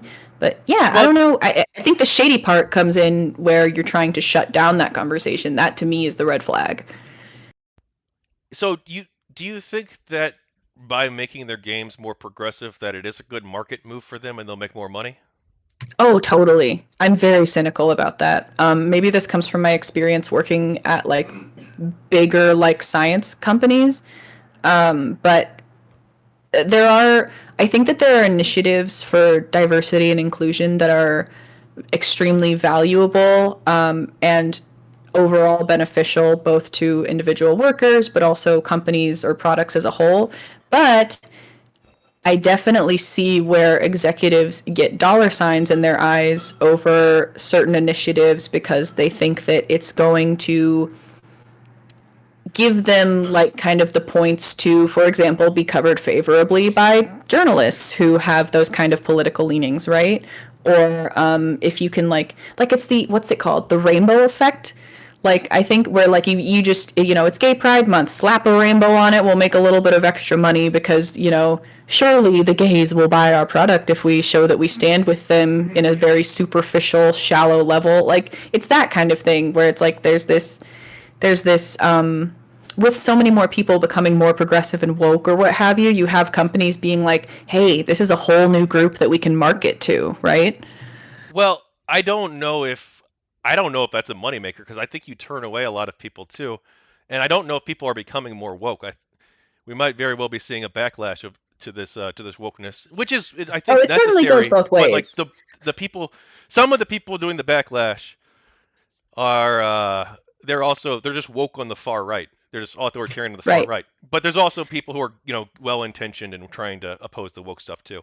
Right. Well, and it's also like you see like I think a perfect example of it is like Target or like the Budweiser like stuff that happened I think maybe last year where it was like we're very pro equality, we're very this, like we're going to hire a trans like person actor, who was it, Dylan Mulvaney I think, Yeah, to Dylan Mulvaney. represent our brand of whatever the fuck, because they thought that would be like, yeah, look at us, like this will be everything about that for like once you're at like the big corporate C-level stuff, everything's about money. Like I'm very cynical about that, and I think that that was proven by the fact that once there was a backlash, how quickly they rescinded their like quote unquote progressive values, where it's all rainbow capitalism. That's the term I was looking for. Rainbow capitalism, where it's like, let's put on this facade of like using progressivism as a marketing tactic rather than doing it because it's something that we actually believe in and want to stand by. And I think that you see a lot of big companies doing that, and it's evidenced by the fact that the minute they get a tiny amount of backlash, they're like, whoa, whoa, whoa, never mind, sorry, is it going to affect our bottom line? Sorry, we don't mean it. What so wouldn't that be an example of like the woke stuff or putting progressive stuff into the product or the marketing of it?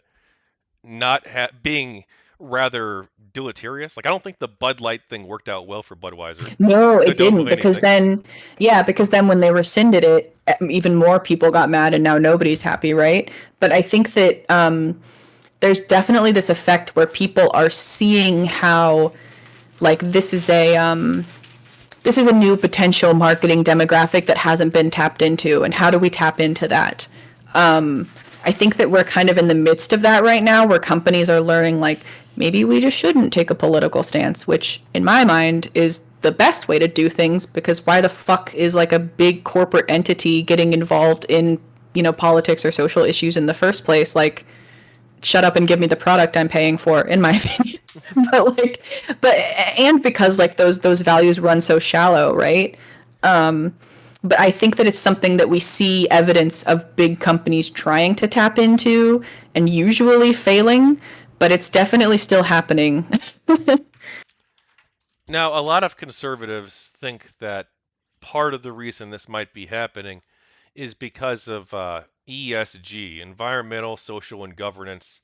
Um, this is sort of this philosophy in investing where you should support companies financially through investments if they Yeah. take into account the environment, social issues, and government. Yep. Yeah, I'm familiar. Yeah, like again, very big corporate thing. I'm pretty familiar with it. Do you think that this is why a lot of the woke stuff is showing up in the media, or do you think that they're wrong about this, or what do you think of the ESG argument that the conservatives make? Um, it's tough to say. I would have to read more about like kind of it's a very like nuanced issue. But so as someone who I have like my master's in like biotech, right? And part of that is we took a few business classes where actually like we talk about like fuck, what was the title of one of the classes I took was some insanely long like environmental sustainability and ethical behavior in business, or like something like that, where we had this whole like conversation where when you look at the data, it does show that supporting companies that tend to be more environmentally conscious and social conscious within their own realm, so to speak, do end up being more profitable. And I guess to give an example of that is like imagine you have, let me think. This was, oh my gosh, I wish I could remember this. I still have the book somewhere. But there was a case study, I guess you could say, that we were looking into, where it was like there was this company that was founded in the 90s that put a lot of effort into making sure that their let's say like electricity usage was as green as possible, like installing solar panels, making sure that they're working with like the right electricity producers to like get things that are not from like burning coal and more focused towards like wind energy or like water energy.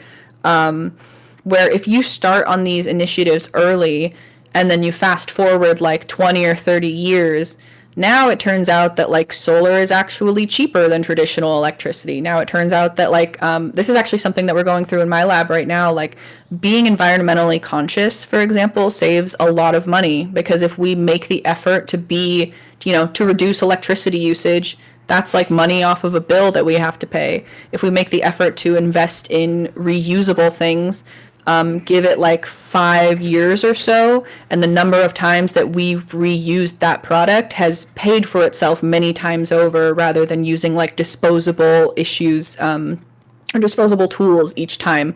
Things like that that actually do end up paying off in the long term. As far as social stuff goes, I think that it's harder because you aren't, what's the word? It's not as easy to point and say like we saved X amount of electricity and therefore we saved this much amount of money. I think that where the social stuff comes in is that people, if you hire from diverse backgrounds, which in my mind includes, not only what people would picture as like diversity, like, LGBTQ, men, women, trans, cis, different races, different ethnicities, but also I think, diversity of ideology can be beneficial. But so all of that to say, if you hire a diverse base, you are able to pull from more sources to create a better product. Whether that means you have a product that is now marketable to more types of people worldwide because you've created a team that is not just focused on, white people in the Bay Area, for example. Let's see. How do I explain this? So, for example, the field that I work in has a lot of immigrants join us, right? And especially from China and India. Those people are very beneficial, not just because they're good workers, but because they're able to contribute perspectives that wouldn't be thought of by someone like me. Whether it's this is how you could market effectively in India. This is how you should behave on a business call with a Chinese person who lives in China, and this is how the culture works. There's a lot of different ways that I do think diversity can improve the effectiveness of business. So I think in my mind, that's where ESG or ERG initiatives are coming from companies realizing that the more perspectives that we can integrate into our business, the better chance we have of creating a product that is good for everyone instead of good for some people. A big example of this, I know I'm rambling, but really quick, if we're talking about pharmaceuticals, for example, which is my shit, for a very long time, pharmaceuticals were only tested on white dudes of a certain age and height and weight. And then, shock and awe, it turns out that when you're only testing pharmaceuticals on a certain subsect of people, something that is very effective for someone of one genotype, or I guess you could say a genetic makeup in layman's terms, won't necessarily be effective for groups of people from other genetic makeups. And different groups of people are going to have different genetically based health issues. I know Black men are more likely to come down with prostate cancer for reasons that we can't identify as being environmental. There was actually this big lawsuit with the state of Hawaii against, I don't want to name drop the company in case I get it wrong, but a big pharmaceutical company was sued by the state of Hawaii because they were prescribing or recommending to Hawaiian doctors this blood thinner that they knew only worked for white people, but actually was not effective or even detrimental in the cases of Asian American and Pacific Islander, and I also believe Black American ethnic groups. And so you have this, and Hawaii ended up winning because the company had done that data, that full comprehensive analysis, and then kind of discarded it and said, well, if it works best for white people, that's how we're going to market. We're not going to tell people that it's only effective for, white men. We're going to tell them that it's effective across the board. Which, when you're prescribing a blood thinner drug, can cause a lot of problems if you're prescribing this drug because you think it's going to be effective for your patient, because you don't have that knowledge. It's a lot of examples like that I think I see in my industry where it's yeah, I think that bringing diversity in on every level is important to creating a product that is better and to marketing that product. I hope that answers your question. I know I was talking a lot. Well, we're going to be moving on to the light items. Well, I guess I'll ask, because before we move on to that, do you think that this is influencing the companies to make entertainment, though, or artistic works in ways that possibly degrade the quality of the work because they're trying to be woke in a way that is going to turn consumers off or make the product worse? In terms of movies or video games or Yeah, comic books I or see anything what you like that. mean. I think it's definitely affecting entertainment, but I don't think, in my view, I don't think it's affecting entertainment for the worse. I think if I had to say overall, it's probably affecting entertainment for the better.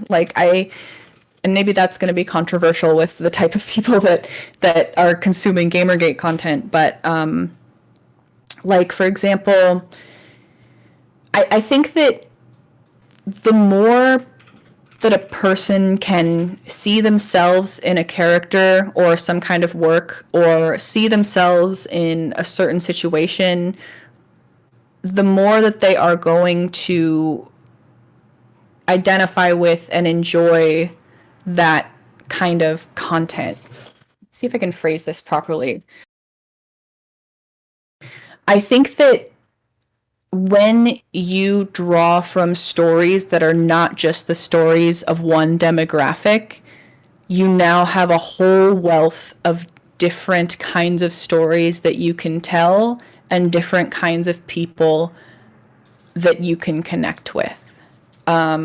There's an example of this that I really like, which is, do you know who Rick Riordan is, or the Percy Jackson series? I've heard of Percy Jackson. I've not seen it, and I don't know who that is. Yeah, The so Rory yeah, you person. don't have to see it. It's not the new series is not that great, but Percy Jackson is kind of like, the way I'll describe it very briefly and brusquely is like Gen Z's Harry Potter, where you've got this kid who goes off to magic camp, who's half blood camp, which is like, the anyway, he's the kid of a bunch of like Greek gods, right?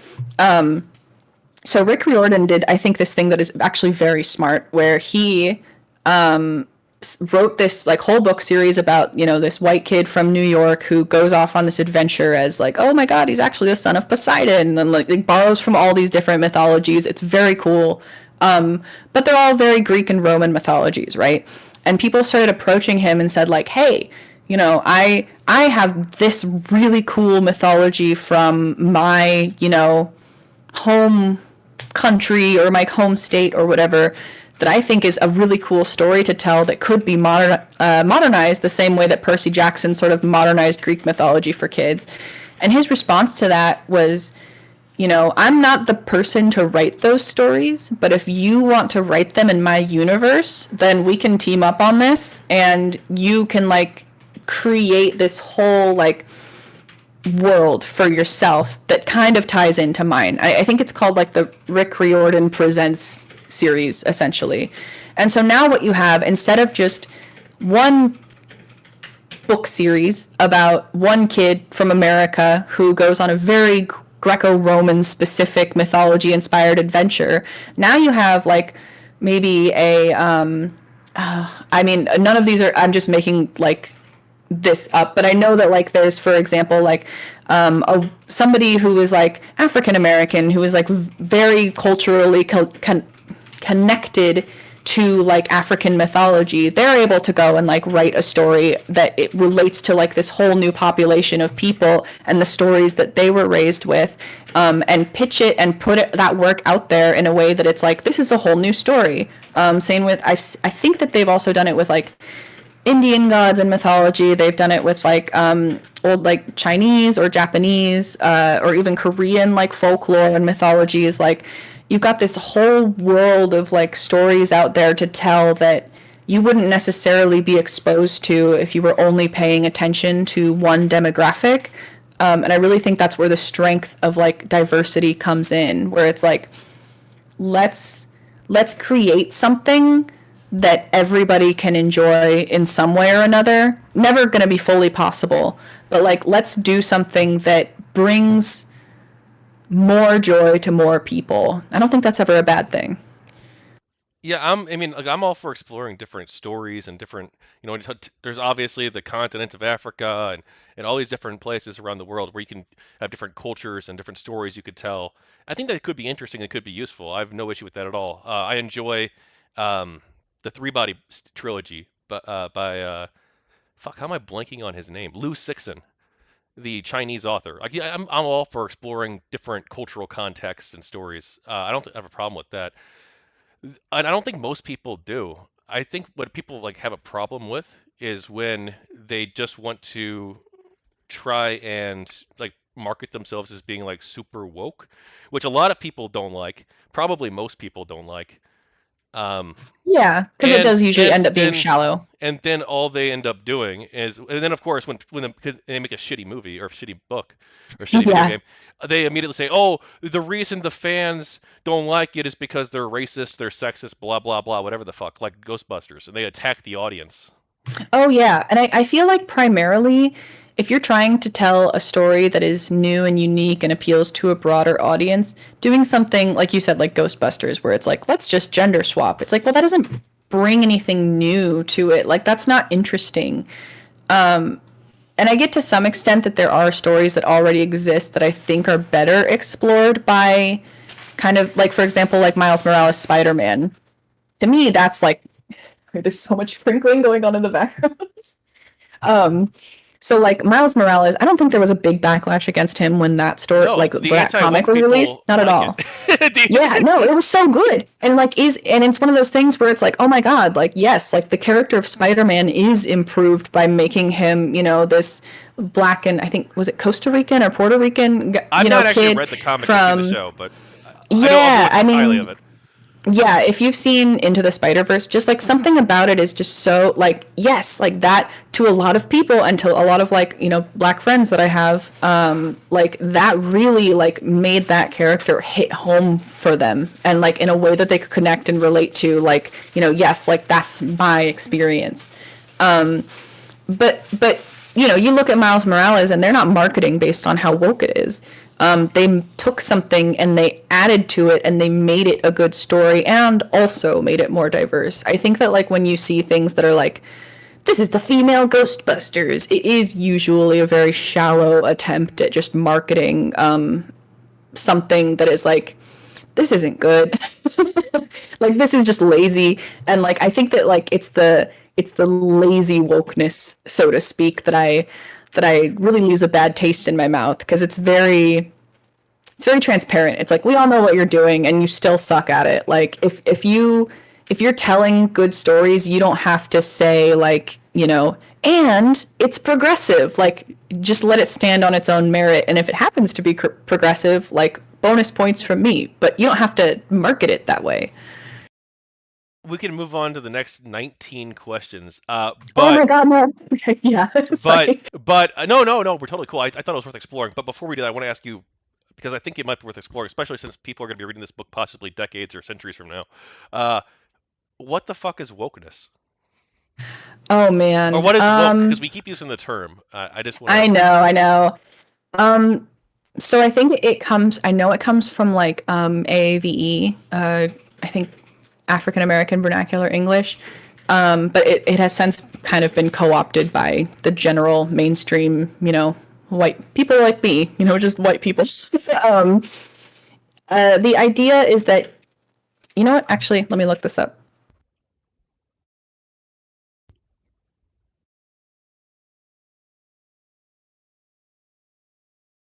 So the idea, I think, strictly like if we're going definitionally, like being aware or alert to racial prejudice and discrimination. To me, I've always pictured it as like ironically, like with GamerGate, where it's like once you are aware of something, you can't like unring that bell. Like for me, that was like with journalism and how easy it is to lie and spin narratives. Like I can't go back from having opened my eyes to that, which is where I think the term woke comes from. It's like now I'm awake, I'm awoken, I'm aware that this thing is happening, and I can't unsee it. And now it's used more so for like not just racism, but also like sexism, LGBTQ issues, and other kind of hot social topics. But it did start off as a racism thing, but I think that it could apply to a whole number of things. Like arguably, GamerGate woke me up in some extents. Well, and the conservatives are not even conservative. I shouldn't use the word conservative in this case, but like on the right, there's also like it's not even necessarily a right wing thing. It started off more neutral, um, the term, but they have their own version of this. They call it red pill Yes, because they're yeah, in reference to the Matrix movie where yeah. Neo. I know you know probably, but for the book audience, the in the Matrix, this film from the 1990s, they Neo is offered a choice to live like his normal life, which is kind of boring and not like the world's greatest, but like whatever. Um, and he takes the blue pill if he wants that. Otherwise, he can take the red pill and he can see the truth, but he can never go back to his old life if he does this. Um, And so some conservatives and other people online have started using the term red pill. And it's not. I use the term, jokingly sometimes even. Um, Yeah. Well, it's funny because both woke and red pill have kind of taken on their own respective like connotations, right? But really, they could be used to describe kind of the same core idea. It's just that now one is associated with like the kind of alt right, rabbit hole, and the other one is associated with like social justice progressivist movements. well, I don't even know if it's like associated with like the alt right now. I think it's more associated with like the people who expressly call themselves like red pill gurus, like the like fresh and Oh, fit, like the like the the dating dating the people, the people who yes. yeah, where they want like one-sided open relationships where the man can have multiple partners but the woman can't. It's like a fresh and fit viewpoint. Yeah, Kind yeah. of like this weird dating world. Um, Yeah, yeah. Red Pill is wild. Yeah, I do remember. Yeah, now that you say that, that was how it's because that was like the subreddit for a long time was like the Red Pill. Weirdly, there's also like a Red Pill women subreddit that I've viewed, and they're just as crazy, but Yes, like it's there almost is a women's more version backwards. too, and they're quite bad. Yeah, very They're weird. all quite bad. They're all It's just no, it is. It's like how to trick people into liking you and manipulate them into doing what you want, and it's like that's not love. Like, what are you doing, man? yeah. I believe in free speech. I believe that the red pill people, the female dating strategy people, that's like the female version of the red pill. Like both of these groups, they have the right to free speech. And if they're not breaking any laws, whatever the fuck, I don't care. It's consensual. But I think a lot of the advice that they offer people is bad. I'll say that. Yeah, yeah, yeah. All right, what's your favorite video game? Ooh, well, right now I have to say Baldur's Gate 3. Um, I how many hours do I have in it? Let me see if my Steam says. I've been playing offline because they released this new patch that would have broken all of my mods. So I don't know if it's going to have recorded my most recent game time. Oh, 208 hours. Okay, cool. In the past and 64 in the last 2 weeks. Cool. That's like oh god. Yeah, right now Baldur's Gate 3. Um Ones that I return to most often, I would say if I had like a top pick, The Sims 4 is up there, like all-time champ. Like I've been with The Sims since, I was like probably 10 or 11 and I'm always going back to it. It's like a drug I can't quit. EA is just awful. But I can't help it. Let me see.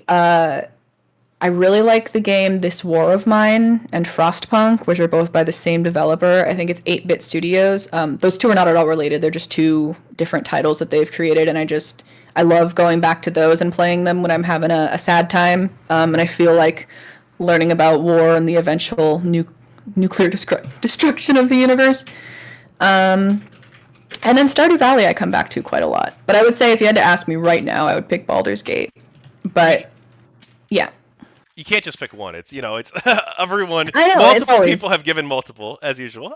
yeah. Now I'm curious. What's my top playtime on Steam? Let me see if I can find that. My most played. Oh, okay. So we've got Stardew Valley, my time at Sandrock, and my time at Portia, which are also very fun. Those are more like life sims. Ark is up there because of all the time I spent with friends taming dinosaurs and beating each other up. Um, yeah, mostly sim game, like simulation management games. I'm seeing at the top. Simulation management and RPG.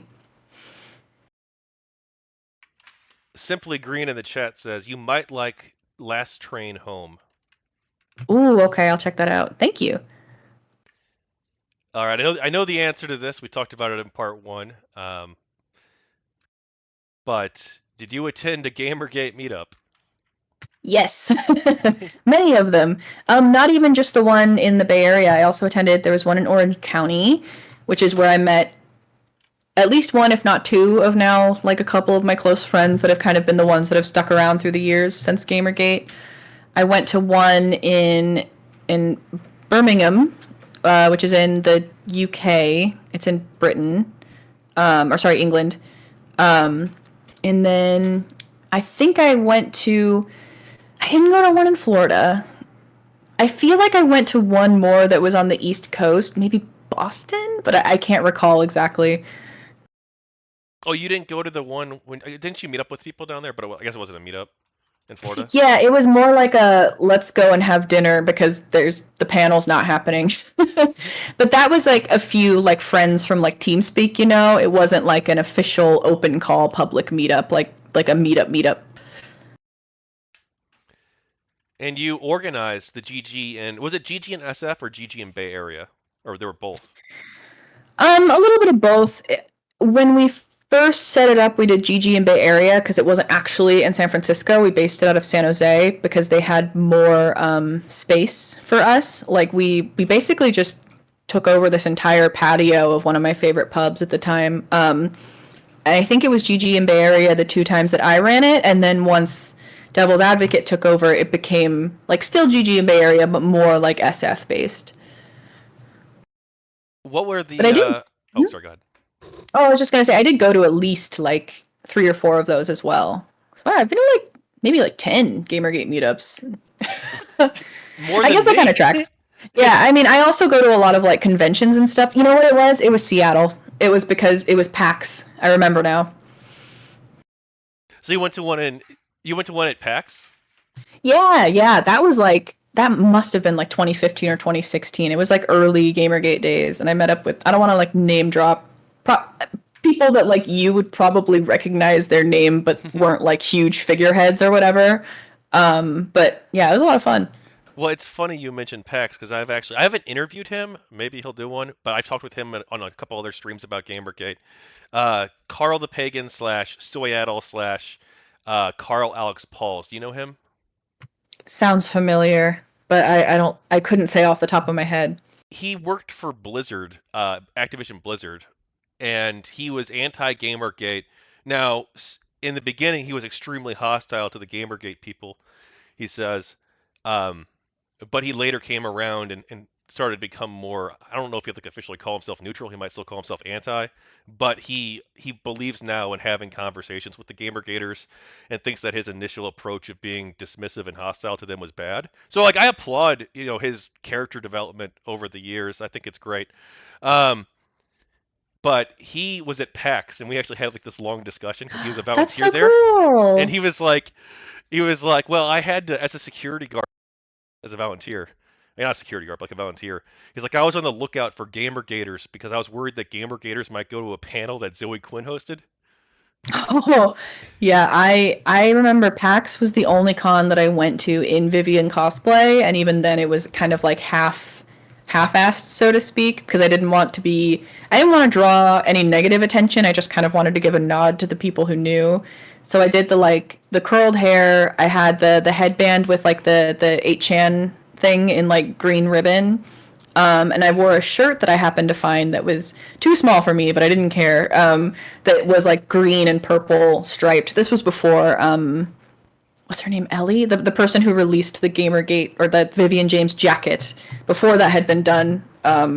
So that was kind of my only option unless I wanted to bring out my lime green hoodie that I'd painted purple stripes on in fabric paint that looks great online but terrible in person. Well, if you're in touch with this Ellie person, I'd like to get in touch with them and interview them. I I'm not in touch with her, but I bet I could find her. She was like a fashion designer. She made the this shirt of sexy women that everybody was up in arms about. I'll find her. I'll find her. Oh, the one who with the shirt storm guy, Yes. where the European Space Agency scientist was harassed by the media basically Yes. over Yes. over wearing a shirt that his female friend made for him. Yeah. Yeah, so she designed that shirt, and then after the backlash happened and so many people in Gamergate were like, girl, we support you, she released the Vivian James hoodie that, like, I think the next time I went to a meetup after that, like, half of us were in it. It was so fun. We're all Vivian. All right. So the reason I bring up I just want to quickly say it is my opinion that GamerGate people have the right to go to PAX. And I think even Carl today would agree. But like at the time, he was very worried that the GamerGaters might bother Zoe Quinn because he thought that the harassment stuff was true, and he probably still thinks that actually. But he thinks that Yeah. there were also good people on the GamerGate side. I mean, I don't doubt that they got harassed. I just don't think it was as much of I mean, it certainly wasn't a focus from my perspective of Gamergate in the way that they made it out to be, you know? All right, I know it's not on the question list, but I gotta ask you, what's your favorite moment from the meetups? Ooh, that's a good question. I have a lot of weird moments and stories that I could tell that I don't know if I would want to be immortalized in books, but I think, I think my favorite was from the Birmingham meetup in England because I mean, it was my first time being like out of the country. And I was traveling at the time with some friends, but I went to that meetup like alone, kind of. I mean, like in the sense that I knew who was going to be there and I had internet friends who were going, but I didn't go with anybody that I knew like IRL at the time. I think that one was my favorite because I mean, a lot of little moments, but like meeting, like, I think I mentioned my friend Shabazz before. Like, I met him for the first time there. He's an Irish guy who, like, just gave me this big, like, sweeping hug and, like, spun me around when we first saw each other. Like, I had a lot of those little moments where it was meeting people that I had known online for years for the first time at that point, like in person. And it was just so much fun. There was a couple of other people that were part of this like TeamSpeak that I was very active in, that we all just got super drunk and like went dancing and like I do not dance. And then, like I was just so happy and excited to be with everybody. And I was out there dancing, like pretty drunk and, just staying out on the streets until 3 a.m. being hooligans. I remember we went to a Five Guys and got burgers and fries and took pictures and stuff. Like it was a very good time. So I would say like I don't know if I would pick one moment out of it, but just that whole night was so fun. Oh, I should ask you, I guess. You said you guys went to Burgers and Fries in Birmingham. I do remember seeing pictures from this, and I think it's. I Yeah. don't care. I don't give a shit. I'm not a crazy person. I'm not hypersensitive. But one of the anti-Gamergate people brought up to me. They said, "Well, the Gamergaters, one of their meetups was at a Burgers and Fries restaurant. Isn't that potentially? Couldn't that be seen as being sexist, or couldn't that be seen as being making fun of Zoe Quinn in a way that crosses the line into harassment territory?" They didn't Oh quite phrase it that gosh. way, but like Yeah. that I was get the where they're general coming gist. from. If this is the meetup that they're referring to, I don't know. I'm sure there were others that stopped by a Five Guys, but in our case, it was like 2 a.m. and we were looking for fast food nearby, like the dozen of us or whatever that were left that hadn't gone home yet. And, if you're at a Gamergate meetup and you see that there's a Five Guys nearby, you're not gonna not go. Like, how like, it's almost like you have to at that point, because, like, the whole point of meeting up is, like, yeah. But so, yeah, I think that's just so ridiculous to me. I get it. Like, I think if I was Zoe Quinn and I saw that, I wouldn't feel great about it. But I also would not have done the things that she did. So, it is what it is. It's part of being an online figure. I think that you're going to have people meme on you occasionally. I certainly got a lot of that. Yeah, yeah, I know I have as well gotten some of that. And you know what? I think it's whatever. I don't give a shit. I think it's funny. In fact, I make a joke in real life with some of my friends who know about Gamergate. If they're like in the know, um, like if we're like going by a Five Guys restaurant or something, or we want to go there as a group, and if I'm with people who know about Gamergate, I'll say, oh, hang on, I only care about the part about the games journalist as a joke or something like that. Yeah, yeah. But like not like oh Zoe Quinn's a whore, I hope she died. Not like but like no, it's Yeah, just like a right? funny good taste joke, you know? Yeah, yeah. No, I get that. Yeah. Yeah, I'm still referred to as the internet celebrity by my friends that were not involved in Gamergate, and I'm like, you guys, it was not that big, and they were like, I think it's because we were out actually probably on the same trip when I was telling them about this meetup, and I showed them my Twitter account, and I did not conceal like I didn't really think to like conceal how many followers I had, and they were like, holy shit, which like now like I think it ended up being like 12-ish thousand, which at the time now is like not much, especially compared to like the people out there that are like millions kind of thing. But at the time for me, it was a little accomplishment. I was like a little baby influencer before influencer was like a really much of a term. All right. Do you want to talk about the friends you made during Gamergate? The friendships you made? Uh, I mean, yeah. I mean, it's hard because I know a lot of them wouldn't want to be named or described, but I will say I'm really happy that I ended up hanging out with the people I ended up with. I think I went through kind of a few groups of friends in the sense of like sort of the Cinderella thing where it's like the shoe's not really fitting. Like, you know, it's tough when, for me, I see myself as very socially awkward. And so I have a hard time putting myself out there. And I'm very grateful that I found the group of people that I eventually did. And it was totally by chance. It was like I was organizing like kind of a GamerGate, like sort of internet game night thing, where it was like, let's all get on and play Team Fortress 2.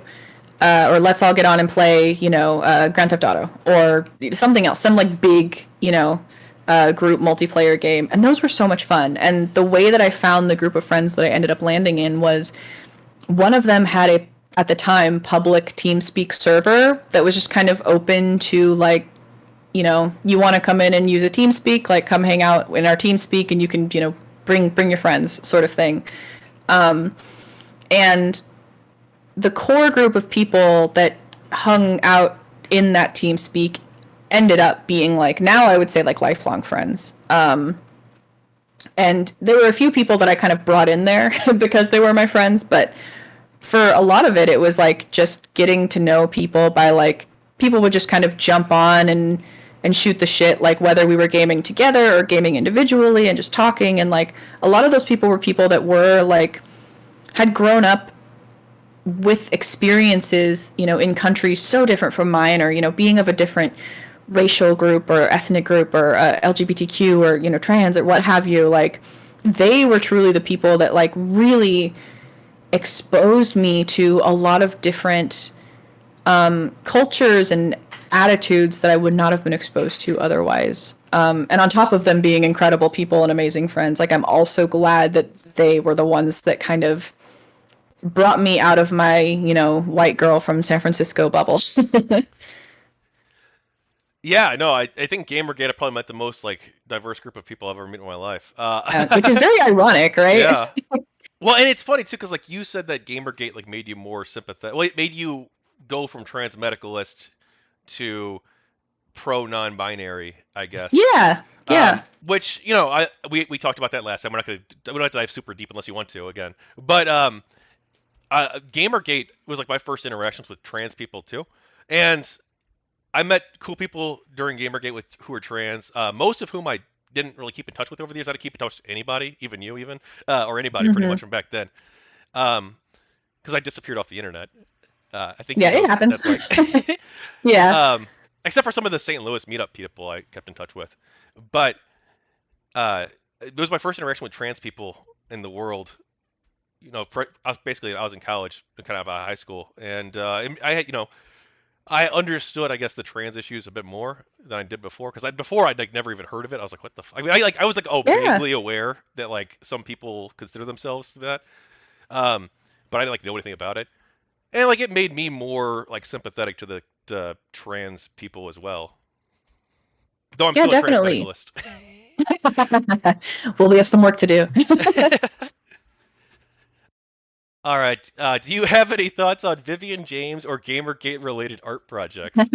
Oh my God. I'm glad that you brought that up because I thought of that after we jumped off the call last week where I was like, I forgot to talk about like all of the fucking art and the music and stuff that everybody created that like I I'm still so in love with like a lot of the art that came out of like the Gamergate community as a whole. Like even the not necessarily Gamergate related stuff, like the people who came together to like develop a game or like create, some kind of art collaboration or oh my God, like the Gamergate Sings project, incredible. Like just Oh amazing, yeah, like I so still fun. listen to that.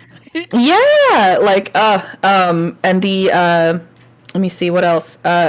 I got a lot of fan art, some of which was like me and some of which was just Vivian James inspired by me. And like people would send it to me and like I still have like a folder of it on my computer where I kept all of the ones that people sent to me, like sent to me specifically. Like the artist would reach out and be like, I did this thing of you, or like I did this thing of you as Vivian, or whatever. Like, there's this iconic one that I still love. But it's like me sitting on a, I guess, well, me as Vivian James sitting on a mountain of like skulls on a throne, and I'm holding like a I've got like a crown in one hand, and then I've got like a skull, like an open skull in the other hand that's like got blood in it, and it's labeled TRR, which you probably know. And I was just like, this is Oh, amazing. Thank you. But yeah, so like that kind of stuff where it was like not just like Vivian, playing video games. It was like, no, this is capturing like a moment in my life. Like, so yeah, just incredible. And I am so envious of like the talent and like hard work that artists put into their craft, because it could never be me. I can't draw for shit or sing for shit or make anything for shit, but I love, I guess I could do some videos and stuff. But yeah, I love it. I'll have to send you like my folder of like all the different like ones that people have sent me, because they even like outside of it being of me or whatever, there was some really good like Vivian James like art that circulated that I just so good. well, right now it's currently the only GamerGate specific channel on my Discord, but there's a GamerGate art section if you want to post them there or send it to me Hell personally. yeah. Feel free. Yeah. Okay, we do have. Oh, actually, I should ask you. Do you know about there was a second attempt to do like a second GamerGate Sings as well? I feel like I've heard about it, but I don't know if I ever followed it. It never kicked off completely. I'm not sure Yeah, it how far they happens. got, but yeah, unfortunately, there was also a GamerGate cartoon that the people were working on. Captain Carbine, Ooh. Shadow Paint Lisa, they were both working on that. Some other people too. All right, well, Yeah, that's rad. we've only got a handful of questions left, but we've been going 2 hours. I'm okay right now, but if you need to use a restroom or take a break or grab water or anything, you Yeah, want let's to take just 5? knock out these last Okay, questions and then yeah. all right, let's do it. We're in the reflection section now. What was your favorite moment during Gamergate? Oh my gosh. Uh, um that's a great question. I don't know if I would be able to answer it off the bat. Let me think for a second.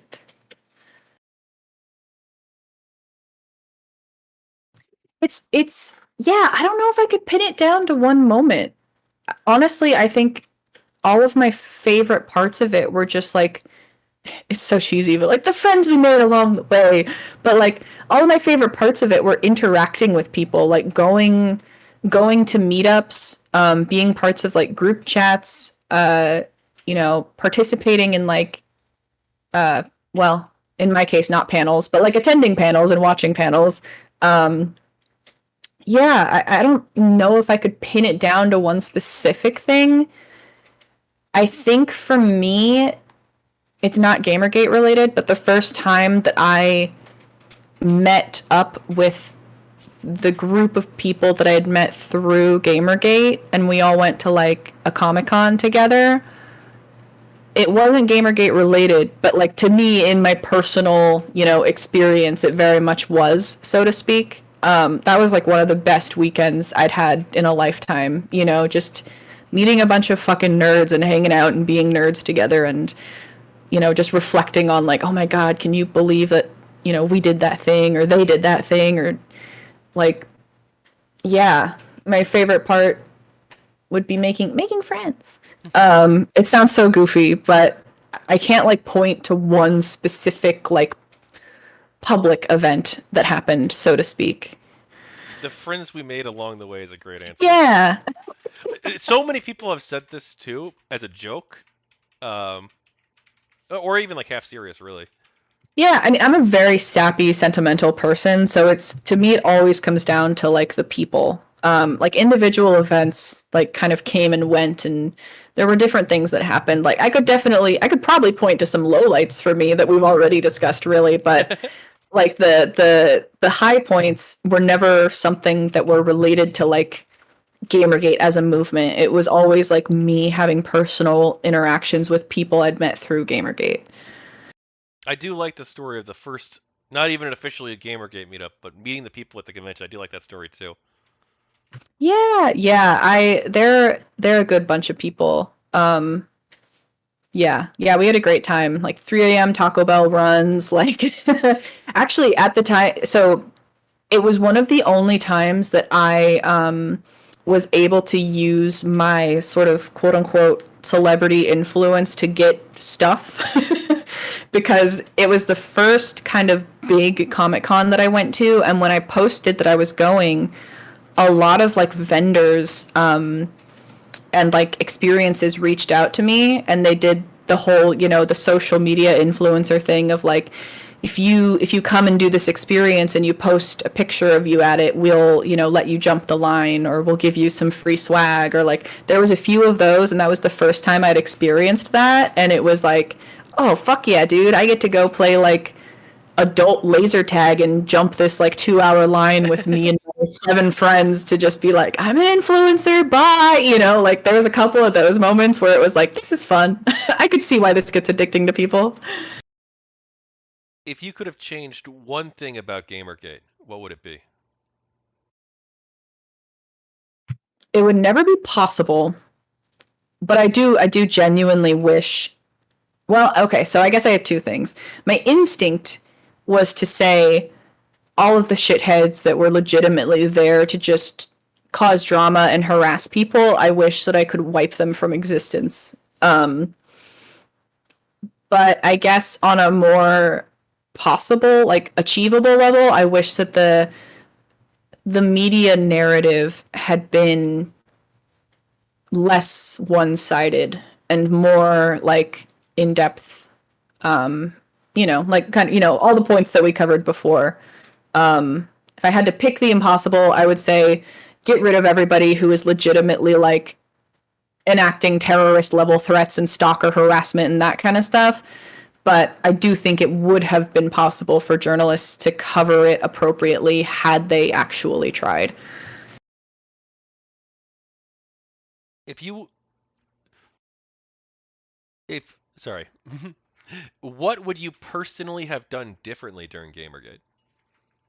Oh my God. A lot, I think. I think that when I was, and I think we kind of touched on this previously, but like when I was kind of first getting my feet wet with, kind of micro e-celeb influence or what have you, I was very trusting of people and like people's motives. And I always kind of assumed that because I am the type of person that is very upfront with their intentions, that other people were the same.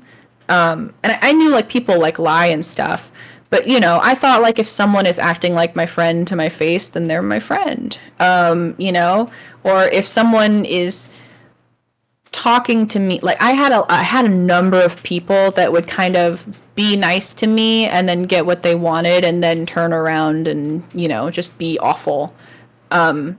So I think, and a lot of the time it was other people who were trying to kind of like claw their way to the top, so to speak. And then once they got either bigger than me or as big as they wanted to be, like whatever in terms of numbers, like then they would turn it around and be like, actually, fuck you. Like there were a lot of times I would get sent links for like fundraisers or live streams or like, can you help me promote this and like that. And I would always like anything that was like Gamergate related where I could be like a megaphone, so to speak. Like I would always try to blast that out there. Like if somebody was working on an art project or a live stream or trying to get coverage of something or trying to make more people aware of something, like I was always happy to do that. And I think that I should have been more careful about who I promoted, and who I kind of aligned myself with in that sense. Like a lot of like the Ralph people, like his whole kind of group, like a lot of them I thought we were friends until we weren't. I would promote their content until they were publicly, like go fuck yourself. Like that kind of stuff where it's like, okay, I had you in my DMs last week being like, can you help this fundraiser for XYZ because I don't have health insurance? And I'd be like, yeah, of course.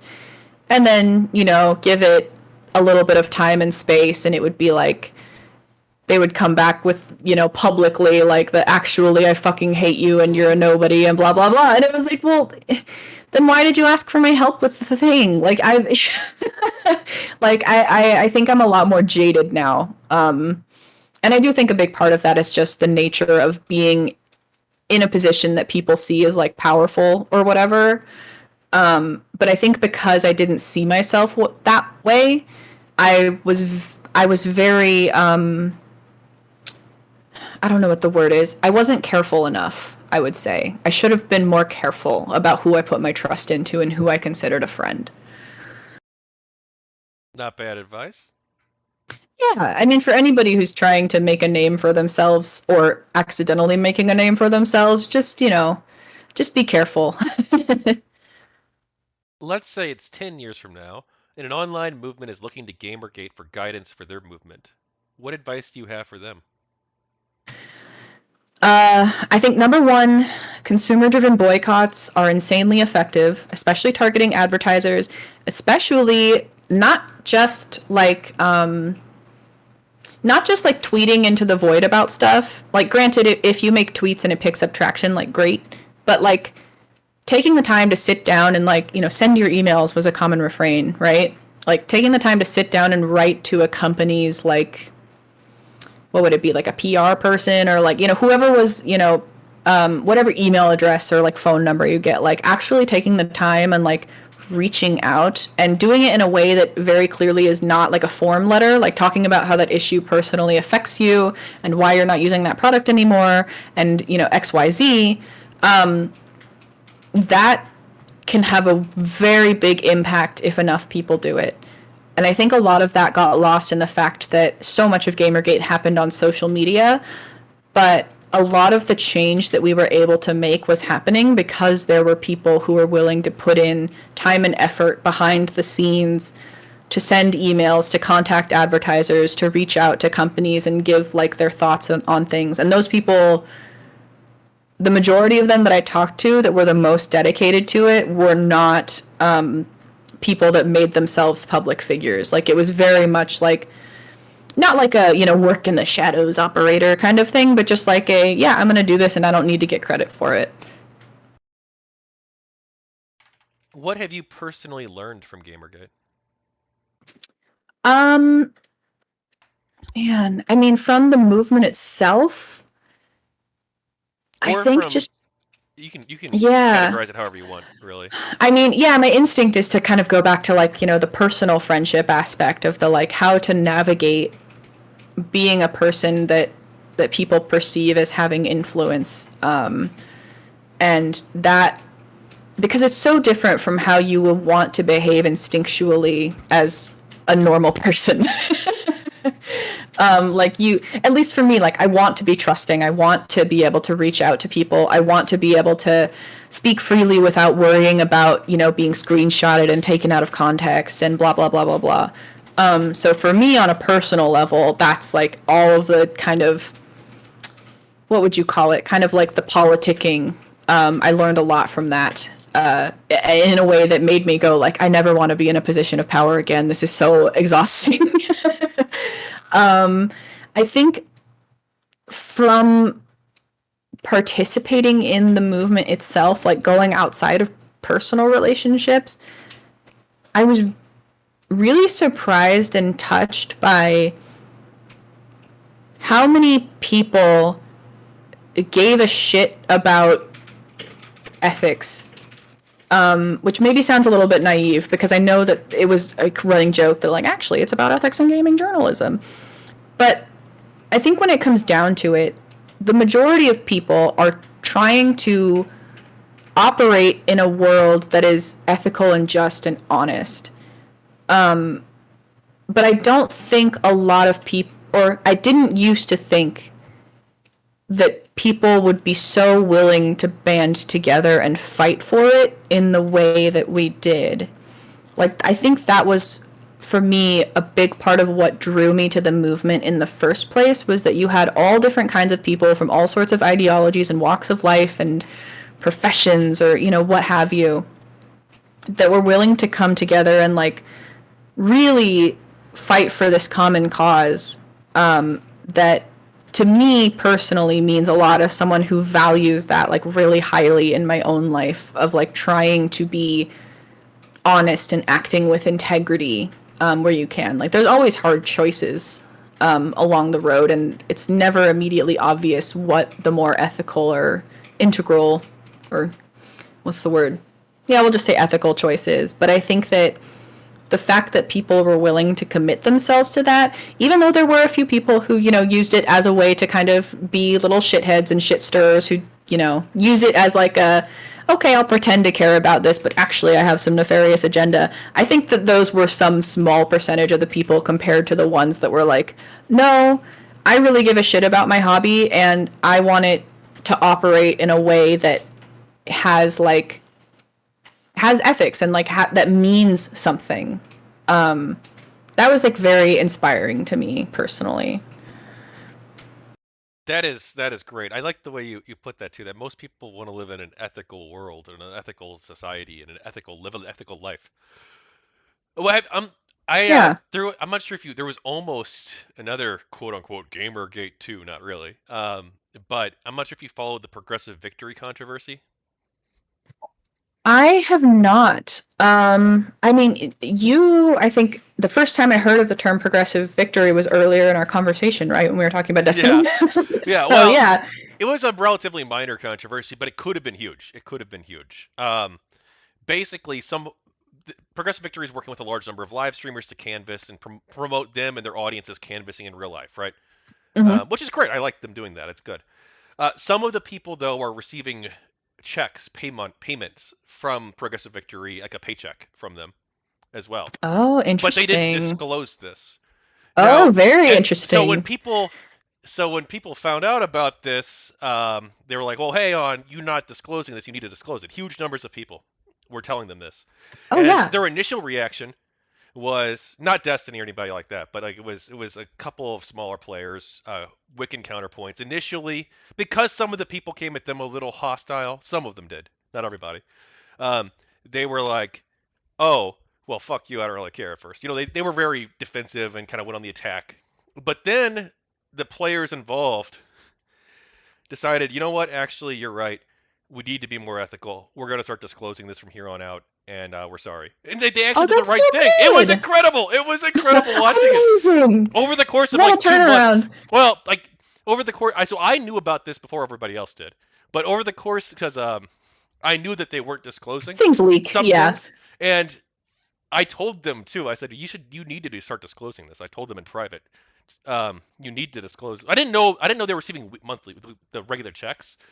Yeah. I knew about something But I else mean, that they were doing on it. what is it? Any perceived conflict should Yeah, be disclosed. Like that's a huge thing in science but as they well. But yeah, actually go did on. the right thing, and like now everybody moved on and nobody cares because like they Yeah. did the right thing, and look, the controversy went away. But like Oh this my was God, blowing shock and up. It could have surprise. been, oh yeah, if they would have continued their initial hostile approach. Oh my God, it Well, and is blowing up. can can you imagine like if their response had been to just ban everybody in chat who was talking about it and then go to Reddit and be like, don't allow any discussion of this on my subreddit and like all that, like I do think, if we're talking about lessons learned from Gamergate, it's not a lesson that I had to learn personally, but I would hope that some people took away, again, what we were talking about in the previous stream, where it was like, sometimes it's better to just admit your faults and make the corrections and move on rather than digging in your heels and doubling down and saying that you did nothing wrong, And I think the longer that it goes on, the harder it gets to walk that back. Like 2 months in terms of internet time is like nothing. So I'm glad that they were able to like turn that around because there is like when you're, I'm sure we've both been in this position where if you're a content creator who's accused of wrongdoing, your instinct is to be like, no, I didn't. Of course not. I'm me. I'm perfect. Maybe that's just me. But like, I think a lot of people get because they know who they are, they don't think outside of themselves and they don't think about the appearance of conflict of interest. And a lot of people certainly don't think about actual conflict of interest. So yeah, that's actually fascinating that they had that turnaround. And it's something that I think a lot of what's the word influencers have had to come to terms with. Like Instagram used to run wild with undisclosed ads of like people, big influencers getting paid to wear certain clothes and not disclosing it, but definitely dropping, a link into the description of the picture or what have you, so that people can go and buy stuff and make them money, and like, not disclosing that. Like in the era of the internet, we have a lot of work to do in catching up, but I think we're getting there. Yeah, and hey, I guess you can thank us for that because we're the ones who got True. the FTC to change the regulations. Not just Yeah. us, but we were part of that. No, me specifically. Give me a shout out. But No, yeah, yeah, no, I'm yeah. glad. Oh, sorry. No, I agree. Yeah, I think that Gamergate did make big strides in calling to attention that, like, new media is still media. Yeah, and I'm glad the people involved did the right thing. I did a ton of research on this topic, on the progressive victory thing, and I confronted counterpoints about it, and it was a good discussion. Um, and both him and Wick, and I don't know if there's other people involved who are getting paid or not too. They haven't expressly said yet. If there are, they need to start disclosing. But those two people, to their credit, at least so far, they seem to be taking the critiques seriously and have done the right thing, which I'm really, really happy about. And Yeah, that's rad. I was Well, watching this now, unfold. I'm like, you're not. I was watching them make mistake after mistake, and I was talking with these people too, a little bit. And I'm like, no, you need to disclose. You need to do this.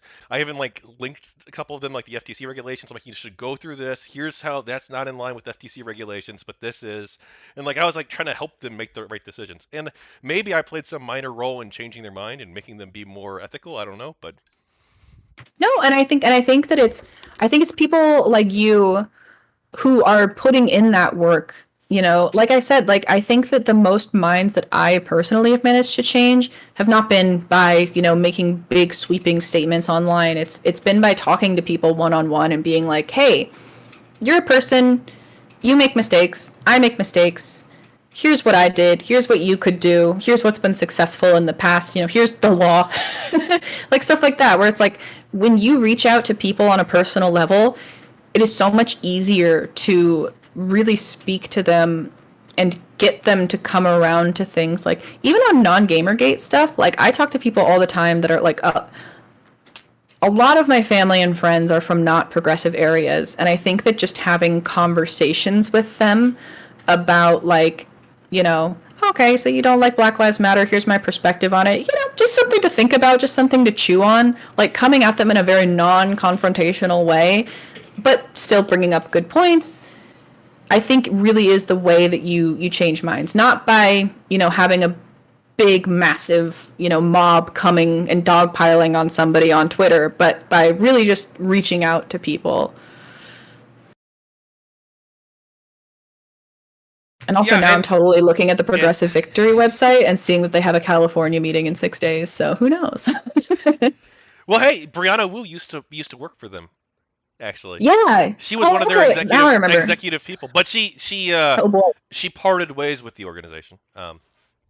They have a research team? Interesting. Interesting. Well, I know almost everybody involved with the Progressive Victories. Not everybody, but I know a lot of the people. I could probably get you in touch with them if you want. Yeah, I'm seeing they have a Discord. Maybe I should check it out. I don't know. Because I've been wanting to get involved in like canvassing for certain politicians and like things like that, but that's also not super my strength. Like talking to people, not so much, but research, I can dig into that forever.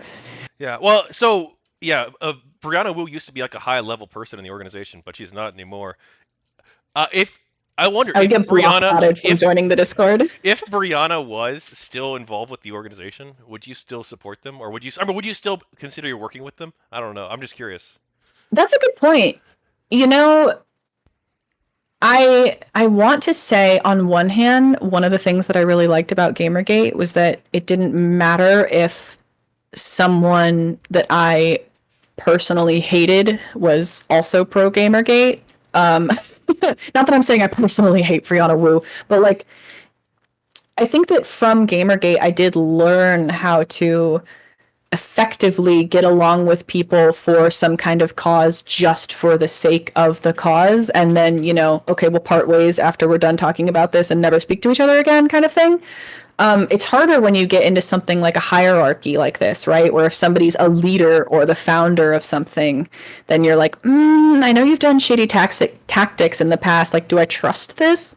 I think I mean, I'm definitely going to dig into a bit more like some of the more people behind it, because there's like a million different progressive, organizations out there that are helping to do, canvassing and voter what have you conversion, I guess you could call it. So I mean, there's definitely no shortage of ways that I could jump in if there was an organization that I didn't like. But I think if for example, the only organization that was trying to promote progressive candidates in office happened to be run by like Anita Sarkeesian or something, I would probably just be like, well, if I have to, I guess, but I wouldn't like it. Yeah, I don't wish ill will on Brianna or anything like that. I am kind of glad though that she's not with them anymore. Because like, if she seemed like she turned over a new leaf, it might be different. Yeah. But if she's Yeah. gonna continue more or less the same path she's been on, with only moderately improved behavior, which moderately improved, I'll give Right. you that, moderately improved. But like, yeah, I'd have to see a lot more changes before I could trust her, I think, Yeah, and personally. I think it comes back to what we were talking about before, where it's like being more careful. And like, yes, I want to align myself with people who also believe in the cause that I believe in, but I'm also, moving forward in my life in general, a lot more careful with who I trust and respect and believe, will act with honesty and integrity. And if you're a person who is not able to own up to mistakes that you've made in the past, even when they are glaringly obvious, that is a definite, several points against you in my eyes. And that makes me question, if I join this, movement or organization or whatever with you, are you going to pull the same shit? Like, or should I go somewhere else, do my own thing? Yeah, well, I think any organization, whether PV or somebody else, I think any organization would probably be very happy to have you. Someone who's highly Oh, nice. intelligent and quite erudite. So, Aw, that's so kind of you. Yeah, I need to turn I think that what, for me, a big driving force in my participation in Gamergate was that I felt so passionate about like politics and social issues, and then I was able to just laser focus it on this one thing. I feel like I need to get that energy back again for this election cycle because it's important. yeah, it is important. Do you see parallels between Gamergate and the way society currently discusses issues? Um, that's a good question. I mean, I haven't thought about it that way before, but I'm inclined to say yes. I think that, for example, like people that are in a group, whether it's like pro or anti Gamergate or whatever, are very, I think that in general, we're a very polarized, like political society or whatever you want to call it these days. Like our culture is very like, if you're not with us, you're against us. And I did see a lot of that in Gamergate, and it is hard. Like I still fight against that sometimes within myself, where it's like, just because someone is a self-described conservative doesn't mean that we wouldn't otherwise get along. It just means that maybe I wouldn't want to. But yeah, I mean, I think the polarization and just the ease with which people are able to paint another group with like broad strokes, with all of their least favorable qualities to make themselves feel better about the position that they hold. I mean, I think that's a tale as old as time, but I definitely see a lot of that today. What do you think of the decentralized and leaderless nature of Gamergate? It's pros and cons. I mean, we kind of talked about how earlier, because there was no real leader or figurehead, that there was nobody that, a journalist could directly reach out to. There was no like president of Gamergate that could go and, be reached out to for their comment or their opinion or whatever. So that wasn't great, but I think that the pros outweighed the cons. It was very nice to have, like, ironically, a diverse range of opinions across, various figureheads, so to speak, and even just across people in general. Like, I. What's the phrase I'm looking for? One sec. I think that there's a big benefit in being decentralized, but it also means that you are quite disorganized. Trying to pull together a group of people to be organized and do something like lead an effective boycott, I think is very, very hard. And honestly, I still don't know how we managed to pull that off. Like, we as a group, not you and I, but yeah, I think in the instance of Gamergate, I think that the pros of being decentralized outweighed the cons. I don't know if that's true of most political movements or any, whatever sort of movement. But I think in our case, it worked to our advantage, especially because if you don't have a figurehead and then it turns out that, like, somebody like, Milo Yiannopoulos is fucking crazy and like kind of maybe pedophilic, like, then you can be like, okay, easy discard, move along, stuff like that, where it's like, if you don't put all of your trust and power in one person, then when that person has a fall from grace, you can kind of, it just rolls right off of you. You just kind of on to the next one. Yeah, there's definitely pros and cons. I actually agree. I'm pretty happy, I guess, with how Gamergate turned out for the most part, I guess. I think that like the decentralized nature, it had some challenges with it that were unique, but overall, I'd say it worked out pretty well. Yeah, yeah, I would agree. Would you want to do a Gamergate reunion, sort of a big meetup once every 10 years or something like that? Oh my god. I mean, yes and no. I am a sucker for, like I said, like sentimentality and meeting people and social events and stuff. So, like, on that level, yes. On other levels, like, fuck no. Because I know that there would be people that I would not want to encounter or even chance running into. Um, Well, we would there, probably vet them a yeah. little bit. Like, No, it yeah, would, yeah. yeah. Well, I mean, I don't know who would organize it because like I'm not an event organizer. But like, Yeah. I mean, I've done meetups before. I've hosted them. I would be, I guess, like willing to help out, but I think somebody else would spearhead the effort. I ask everybody this question. I think I think I think I would probably go, but I would be very careful about, like, I would for sure make sure that I knew the people that I was going with. Like, I would probably grab, like, my now IRL friend squad and be like, let's do this, and, safety in numbers kind of thing.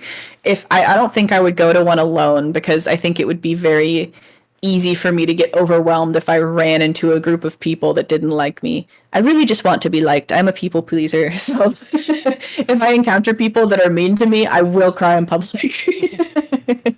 And that's a threat. Well, maybe you should organize it then. Oh, God. I mean, I don't know. It's probably not. I think that if it were organized, it would need to be organized by someone who was not like a e-celebrity or whatever you want to call it, because then it just brings this whole extra layer of, like, this isn't just a meetup. This is Nicole's, meetup, or, this is But nobody you cares know, about the eCeleb stuff anymore, though, do they? Like 10 thank years later. God. Thank God. I mean, I would hope not. But yeah, I mean, it sounds weird, but if a meetup could just spontaneously pop into existence that everybody magically heard about somehow, that would be ideal. But obviously, that's not how it works. Yeah, I mean, I think I would definitely be tempted to go to one. I'll put it that way. I think the circumstances surrounding it would be the deciding factor of, like, whether I would go or not. Um, but yeah, I mean, I'm a sucker for reminiscing over things, so I would probably go. Yeah, and I mean, strangely, as weird as it might be to say, especially since I don't want to organize it, um, I'd probably be like one of the best people to set it up in terms of networking connections because As you could tell, I know everybody, and I've Yeah. interviewed everybody, practically. Not everybody, of course, because I've only interviewed like 50 people. But like, I obviously have bridges and connections with huge numbers of different subgroups within GG and communities. I think the hardest part, like not just getting that all call out to people, but also reaching people through networks that aren't really there anymore, you know? Um, like it used to be that I could just post onto my Twitter and I would know that, you know, people who were interested would come because I had like a following or because I had people checking my page or what have you. Like, whereas now it's like, I don't know if those same systems are there where it's like, this is how you reach everybody in, you know, this community is you go and you post on, you know, X, you know, Reddit, you know, you go post on this subreddit, you reach out to these people and they'll tweet something, you go on to, you know, like that kind of thing where it's like it's harder now, like the further that we get from it to get in contact with people, if that makes sense. Yes and no. Like, But then again, we've there's also kind no. of proven that wrong Yeah, to I mean, some extent. I've kind of proven that wrong, I think. Like, I Yeah, that's never, fair. I wanted to get you in the beginning, and I didn't think I would. Somehow, I think I stumbled across your email address or something.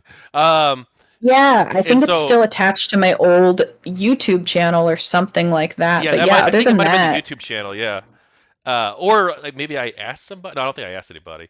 Um, but yeah, I was able to track down like people I never thought I'd be able to contact, but I still did. I even interviewed like Cole Nasrallah, who was like super yeah, actually easy to contact and get a touch. Like I most of the guess people want to talk about it. Not everybody. I guess Mark Seb doesn't want to, and Brianna Wu wants to talk about it, but not with me. Mark But Seb was also an election. Oh wait, no, sorry, not Mark Seb. Fuck, no, I was thinking of a different. I was thinking of Mark Curd. Never mind. Sorry, Mark. Continue. Sorry. yeah, but like it seems like almost everybody wants to tell their story and talk about this a decade on. I guess even the people who like had like a slightly negative opinion of me back then are like, you know what? Hmm. I'm gonna go ahead and trust you and talk with you. And Yeah. yeah, like some of the Well, and GG I Revolt think people even I've interviewed. wow, that's actually well. I guess that's not. They were certainly never quiet. If they were one thing, so I Yeah, guess that doesn't true. surprise me. But it surprises me that they're talking to you specifically. Um, or I guess not surprising, but it's good for them. You know, good for And they were them. civil too. Wow, Yeah. so much growth, so much character progression.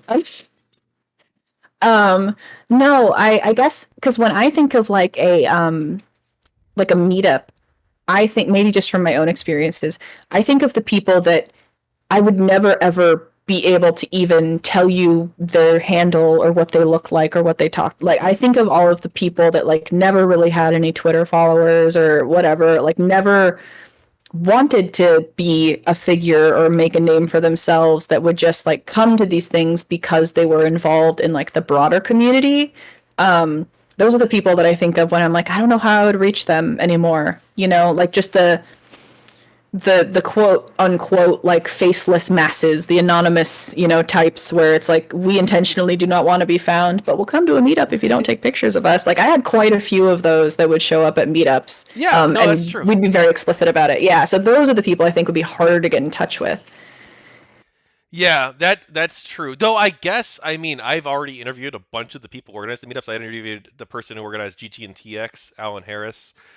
You, of course. I remember him. Yeah, Yeah, MCT, the Devil's Advocate, and a couple other meetup organizers for people, like two or three others.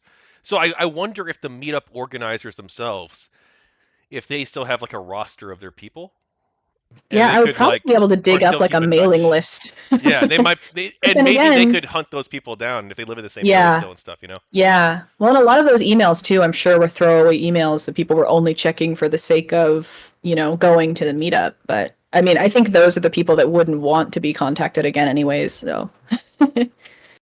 Yeah. Oh, my cat's angry at me. Have you ever thought about writing a book or other project relating to Gamergate?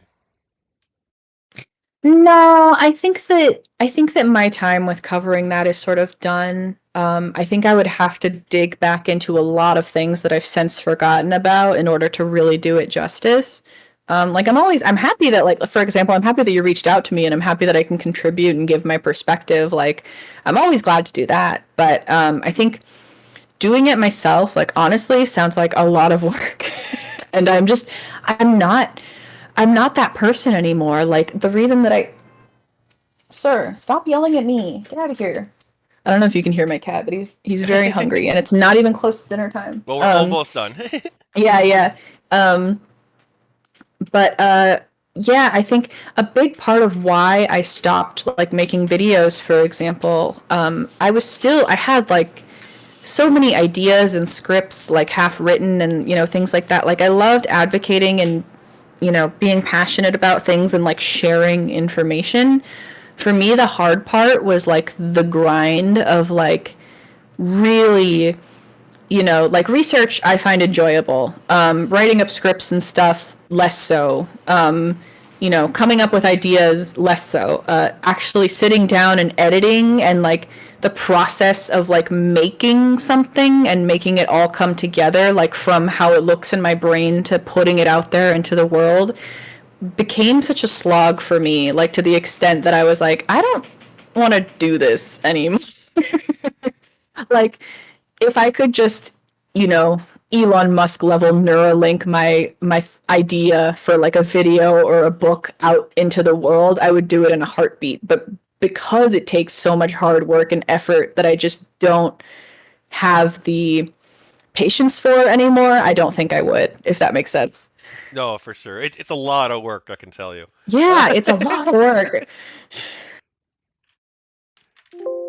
For you personally, what would GamerGate being successful have looked like?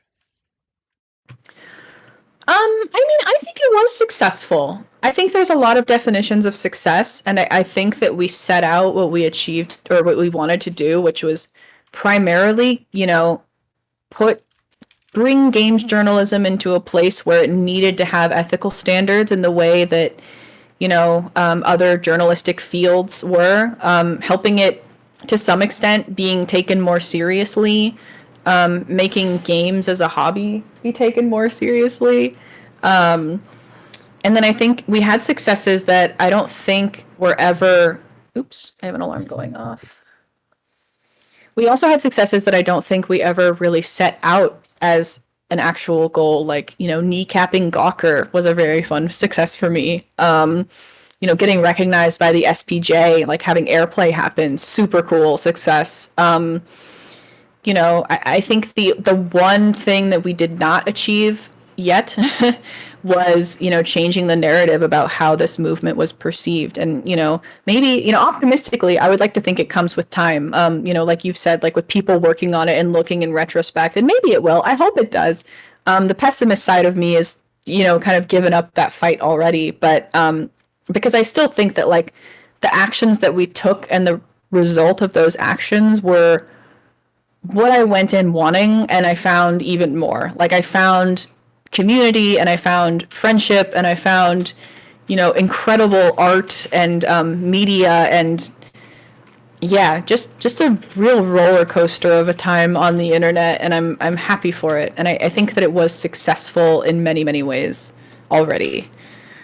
Well, that was my next question. Was it successful? So I was going to ask you for your definition of Yes. success first, and then match it up with Oh what yeah, happened. But you've done that for me. Thank you. So I guess I kind of obvious given your last answer, I guess, but I'll give you the agency to answer it however you'd like. If Sure. you could do it all over again, would you? Oh man. Yeah, I mean, I think about that a lot. I wouldn't do it in the same way, but I think I would still do it. I think if I had to tweak some things outside of, what we talked about before with like the being way too trusting, being a bit naive. I think outside of that, if I had to change actions that I took personally, and I think we also talked about last time, like, less focus on drama, for sure. I think I would have saved myself a lot of mental health episodes, if I had been less personally invested in people liking me. I also think that I would have kept my. I would have made an account that was like pseudonymous, like, so, how do I put this? with my personal Twitter account, I had personal info on there that I wouldn't have wanted people to be able to see if I became, a person with 10,000 followers or whatever, like the school that I went to and where, the city I was living in and like things like that, where it's like stuff that I knew to protect upon starting like the Vivian project, because I knew that there was a possibility of it taking off. I think that if I could go back, I would have created an account where I protected my personal information, but that wasn't so GamerGate Vivian James centric from the beginning, so that I felt like I had that opportunity to discuss things that were not just GamerGate. Like, I think that once I started having conversations outside of journalism and gaming and whatever, I feel like people felt as though I was. Our cat's yelling at my fiance now.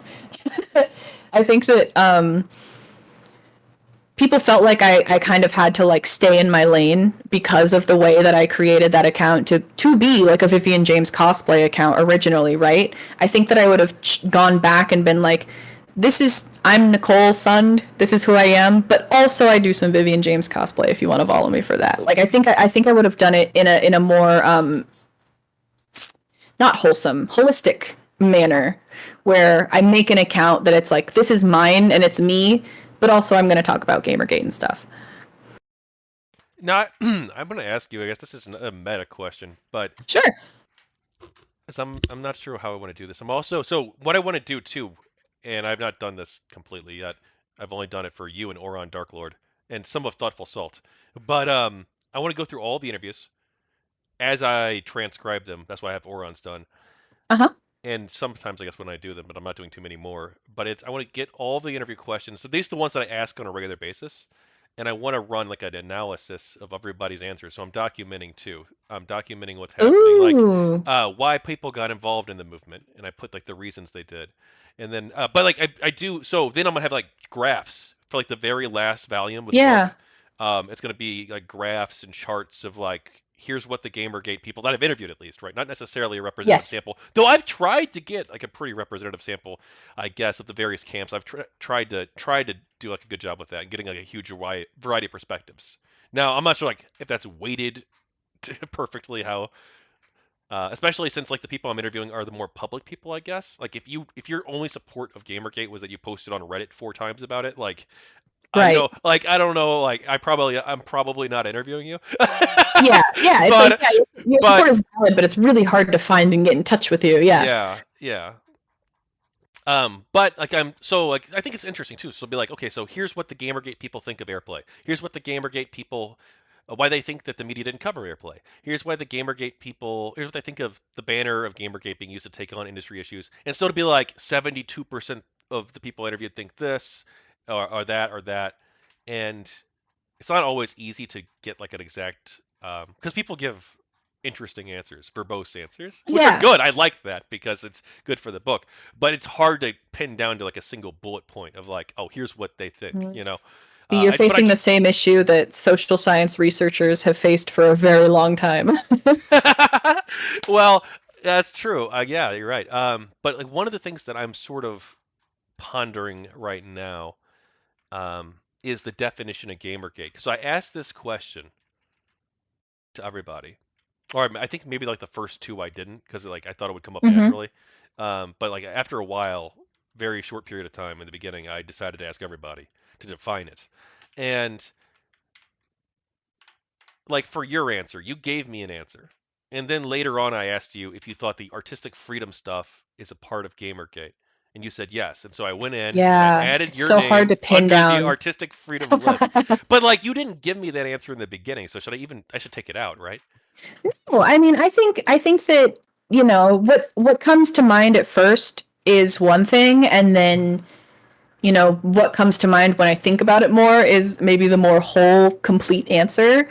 So I get what you're saying though. It's tough. I think that when you're trying to pull singular data points from very complex conversations, it's really tough to represent that graphically and run stats on it. And I definitely wouldn't don't like see my instinct was to be like, yeah, just run it through chat gpt and then pull some and but no, don't do that because they'll just steal your entire book. But Well, hey, I've actually but been I've no, actually no. been using ChatGPT as a resource to transcribe the terrible YouTube stuff, the YouTube Okay. transcripts into readable stuff. Okay, yeah, But that's wait, so something. steal? What's happening with them doing? Oh, well, so I think to my understanding, when you run something through ChatGPT, they're going to use it to improve their AI language model. So they're not outright gonna say like, we're gonna take everything that you put in here and we're gonna publish it, but they do have it now, if that makes sense. Oh yeah. It's not their property intellectually, like it's still your IP or your work, but they will use it to inform future, analyses or whatever, language shit that they do. So just be aware of that. But I Well, am sure you knew that already. well, I mean, honestly, if it helps them give a more accurate answer on GamerGate, which I don't, but they censor the Actually, topic. They good won't even point. That's give a good you. point. They won't even give. So I don't know about ChatGPT. GamerGate is a censored topic. They won't talk about it. You can No break it. way. You can break the system to make it do so. But Oh my gosh, that's funny. dude, a lot of the AIs, they'll censor Vivian James. They'll censor. No, I'm serious. They'll That actually doesn't surprise they'll me, censor Vivian but James. They'll it's censor very GamerGate. disappointing. Yeah, it's horrible. But like these are so like nobody they all think AI is like this cool thing now. Like it's this novel thing. But like people are gonna be using this for education and stuff. Yeah, 20 AI is years where from now, people make it. so whoever controls the algorithm and what is censored and what's not, they're gonna control the world. Yeah, terrifying, right? I And know, kind of right? something It's that horrible. Gamergate has also drawn attention to with how, like, I mean, one of the ways that Gamergate took off was the fact that they kept censoring the fucking hashtag. Yeah, it's true. Yeah. But yeah, no, I see what you're saying. Yeah, I mean, I guess if I had to give advice on that, I would say do a little bit of digging into how, like, social science researchers approach that because I'm sure there's like different methodologies about there that there's no right answer when you're trying to boil a complex thing down into some data points. Like, I mean, we face this in biology too. It's like, how do I take this data and make it represented on not just the X and Y axis, but also on Z and A and B and D and, like that kind of thing where it's like, how do I encapsulate this full picture? No, I think bringing it down into graphs alongside, the fact that you have this whole book to reference is really the best that you could ask for. Like, you're never going to be able to communicate entire interviews or opinions in graphical form, but that's what interviews are for. That's what the rest of the book would be for, right? And I Well, think it the would whole be book cool, is the like, interviews yeah, and the research, I yeah, guess, with the graphs and stuff. But yeah. So I think I like the idea of representing things graphically because, like, I mean, people could use your work in the same way that people have used previous studies on gamergate where it's like, well, actually only 20% identify as conservative or the X, Y, and Z, like that kind of thing. I think is so useful. Like, even if people didn't read the interviews or whatever, just having the data alone is such a big win. A big success. yeah, I agree. Now, here's what. Do you want to know what GamerGate is according to the you and Oron Darklord? So that's all I have Oh, down so okay, far okay. for that part. For this question, it's about games journalism. It's about not wanting political influence on games. That was your answer, actually. Um, it's Yeah, about for some people, yeah. well, no, but yeah, sorry, because you gave like an answer about like what it like. That's not what you were there for necessarily, but like that's what you. So Yeah, that's yeah, what a lot of people were there for, yeah. yes. And then you anti-censorship. That was For sure. Oron. Well, so you say for sure. I guess I should add you to that list now too. Uh, but yeah, see, like that's I guess a social science problem, right? It's artistic freedom. That was you and Oron. You brought that up second though, because other people talked about it with the. And then anti-SJW, I put for you and Oron too, even though I know you weren't personally anti-SJW, but you saw that as being a part of the Gamergate. Yeah, yeah, to some extent. And of Yeah, course, it's that's to interesting. some extent because so many people qualify their stuff too. It's like that I also makes it know. difficult to like put things down in terms of data. But that's a social science problem, not a Gamergate problem. Yeah, yeah. Yeah, that's pretty universal. Well, I'm trying in good faith though. I really am. No, I mean, and I think that's kind of you're running up against the same boundaries and barriers that are very common to run up against in research and science, where it's like, where do you draw this line and how? And kind of that thing of like, you can remind me of certain aspects of Gamergate, and I could be like, oh yeah, that definitely was a part of it, but I'm not going to be able to think of them off the top of my head. So like, that's a whole different thing where it's like, okay, well now is the researcher influencing the subject? Like, what is But it really just comes down to like you said, just do try your best and like try to weigh things with integrity and ethics, and you'll be doing better than like 90% of people out there. Yeah, and then the final thing so far, again, this is just out of the two of you, not out of like this 50 plus interviews. So this is Yes. just you and Oron, but improving the games industry. Now you listed like four different things under this category. Maybe I should break them out, but that was part of a separate answer you gave later on. So, because Yeah, you yeah. talked about the sexual harassment in like the workplaces of like Blizzard and other companies in the games industry, and then you talked about I think you talked about like microtransactions or something Oh too, and yeah. like you If I brought up like didn't, I four should different have. things. You brought up like four different like, things, and so I'm like I just put that all under improving the games industry as a whole, and then Yeah. but or do you think I should break it out into like granular? Because I Do could do both. both, right? Do both. Yeah. That's the best. And of course, I should as a I thought about this earlier too, not today, but like a few days ago, a week ago, whatever. Like maybe at some point in the past, I thought I should have a list of the data points, so it's not just like oh this graph. People, I want to have underneath the graph too. I want to have like how I portrayed each person's vote, basically. Mm-hmm. Because it's Yeah. all public info that they said in the book. So like, I'm Oh, and sure what they, would also? Oh, sorry. Go ahead. but I think that that would be useful one, so other people can check my work, and if they think I'm misrepresenting something, like they could obviously check it for themselves and see.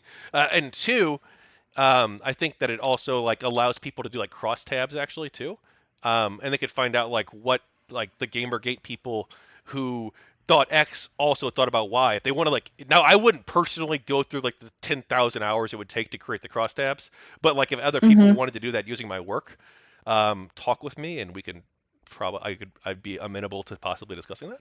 That would be cool. I'm Or sure yeah, there's some programmer that or could do just that. yeah. No, yeah. I think the way that I would approach it, in terms of the first part, where it's like, how do you encapsulate, you know, kind of subcategories? Like the way that we would do that in science is we would have, say, like for example, like a pie chart, and it's like, people think it's this, this, and then you kind of do like a little breakout chart where it's like, and out of this category, this is what people thought belonged under that subheading. And then what might be useful for you, but also for your readers, is if you are, it might be insane looking. I don't know how you would format this, but if you are able to go like, this data point comes from interview, number 22 on this page, or hello, cats, calm down. Where if you're, I'm sure in your own notes you would have this, but if there's some way to communicate to the audience, like, this is, when I say 30% of people think that Gamergate is this, I'm referencing, this line, this line, this line, this line of, these pages from this person, like that kind of thing. But then the graph kind of almost becomes like an appendices. So I'm not sure how you would like, how you No, would do that. I love the idea. I really do actually, but there's no way in It's hell am so I much gonna do effort. that. That would yeah. I'm already But yeah, I'm yeah. already I think having it in the same medium, like you said, like some charts in the back of the book or whatever, yeah. then I think that that's enough that people can flip through and be like, actually, they said this, or actually. And then it's gonna be like chapterized, where I'm gonna have like the chapter is gonna be the person's interview, and then I'm gonna have, well, I mean, this is the current plan, right? It could change, but Right. like I'm gonna have like it broken down by the sections, and I have like sections that of questions that I ask people. So open ended in the beginning, and then like here's the games journalism section, and here's the other sections, the light items, reflections, harassment, Yeah. these various True. sections where it's so that way it'll be relatively easy, I think, for someone. So they're looking at, okay, here's what X person thought of Y topic, and it's listed as their being the source, I can turn back to their section, which is listed on like the table of contents, and then they can see which page. And like it's not going to be like the exact page necessarily, but like it'll be within like two or three, and Yeah, because within it's the structured, chapter. yeah, or four or five or whatever, or six or seven, some within the chapter. Yeah, exactly. Yeah. Yeah, I think that's a great way to format it. That's probably what I would do if I were in your position. Yeah, though I do like like having like the direct quotes, but there's like no way in hell am I going to I personally do know. that. Yeah, it's one of those things where it's like in a perfect world, it would everything would be perfectly tied together in a little bow, but it's definitely not how it works. Like this is yeah, like I said, something we come up with a lot in research where it's like how do I best represent this without misrepresenting anything? And it's an impossible task. You just got to do your best. All right. Oh yeah. So I have to go back through your answer. I have to put a note on my phone to go back through your improving the games industry answer Sure. now. Sorry, 2 seconds. So I don't forget this. Yeah, no worries. Oh, sorry. I know you you wanted to get like out of here like an hour ago, an hour 15 minutes. Oh, um, but I'm so glad that we were able to finish up. We still have a couple questions, and then we'll. Yeah. Okay, we'll try to do them quickly because I'm Okay. getting hungry. Yes. Thank you for. What do you think of this interview project? I think it's very ambitious, but I feel like you're up to the task. Like, yeah, like for me personally, like no fucking way. But I'm really glad that someone's doing it because like you said, like it the more that we have out there talking to the people that the mainstream media was not willing to listen to or to take seriously or even to reach out to, like all the better. Thank you. Yes, I do. I do. Well, you thought that about Aaron Pabone too. I'm just, I'm sorry. I had to. I'm sorry. I had to. But no, thank you. I'm not Aaron Pabone. Like Well, the and I think guy, it's nice also, guy, yeah. but incompetent. Doesn't know how to organize events. Maybe good at other stuff. Maybe his comedy skits are good. I don't know. I can't speak to that. But so Yeah, sorry. It I mean, was too soon. I am no stranger to biting off more than I can chew. That's for sure. So I can never throw shade at people for being in the same situation.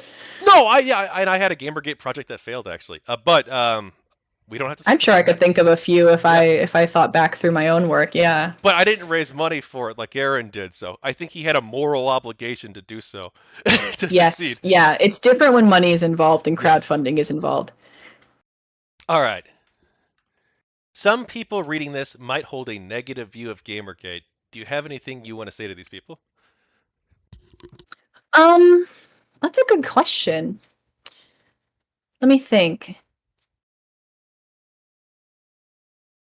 I don't think that I think that if someone has taken in as much of the totality of Gamergate and what happened as they can, and they still my cat's yelling.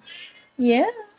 Um and they still hold a negative view of Gamergate. I can't fault them for that. Like I've talked to people who were anti-Gamergate and I totally see where they're coming from even if I disagree. So like I'm not going to say that I would, hope that somebody changes their mind or whatever because at this point, it's done and it's for me at least it's done and it's over and it's in the past. And I'm not going to put the effort into climbing up, pushing that boulder up that hill of trying to change someone's mind when they really don't want to. But I hope that they would be able to really like take to heart what the people that were involved in Gamergate are saying and like give it the respect that it deserves, whatever amount of respect they think that is. That is a beautiful answer, and I agree. I think that that's actually like more of it almost anything else. Like that would probably be the thing I want them to take away too. I want them to take away a lot of things, I guess. Well, take away Yeah. whatever they independently came to as the conclusion after reading all this, I guess, really. But I want like on a personal level, just take to heart the things that people are saying because it's like it's so weird that this topic there's like almost always an assumption that like, oh, well, the GamerGaters are just lying when they say this. It's like what? It's like Yeah, like that's my 7 hours of heartfelt lying in conversation with you. No, yeah, I think that like I can't fault anybody for coming to the conclusions that they come to, like that's your own thing. But I think that a lot of us felt like an injustice was done when conclusions were drawn without any of our input. Like to me, I definitely felt that where it was like, how are you gonna tell me what Gamergate is and who I am and you're not even asking me about it, you know? I think a lot of us felt that way. So it's nice to be heard. I think that anybody could say it's nice to be heard. yeah, 1,000%. And like they don't have to come away with like the exact same conclusion that like I did or that you did or that anybody else did.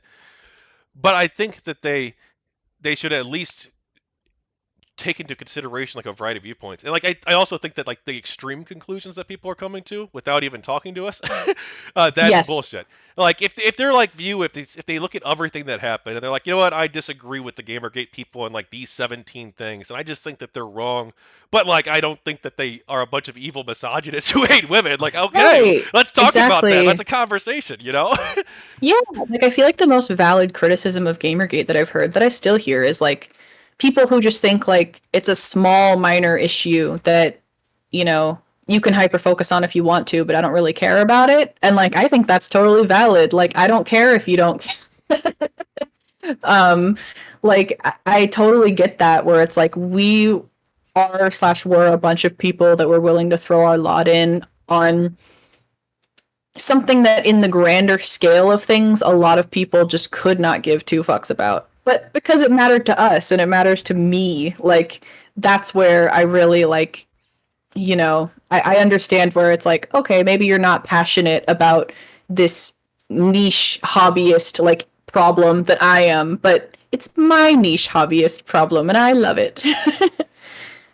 Exactly. It's something that I care about, even if you don't. And if you don't care about it, that's Exactly. fine. But don't dog me for caring.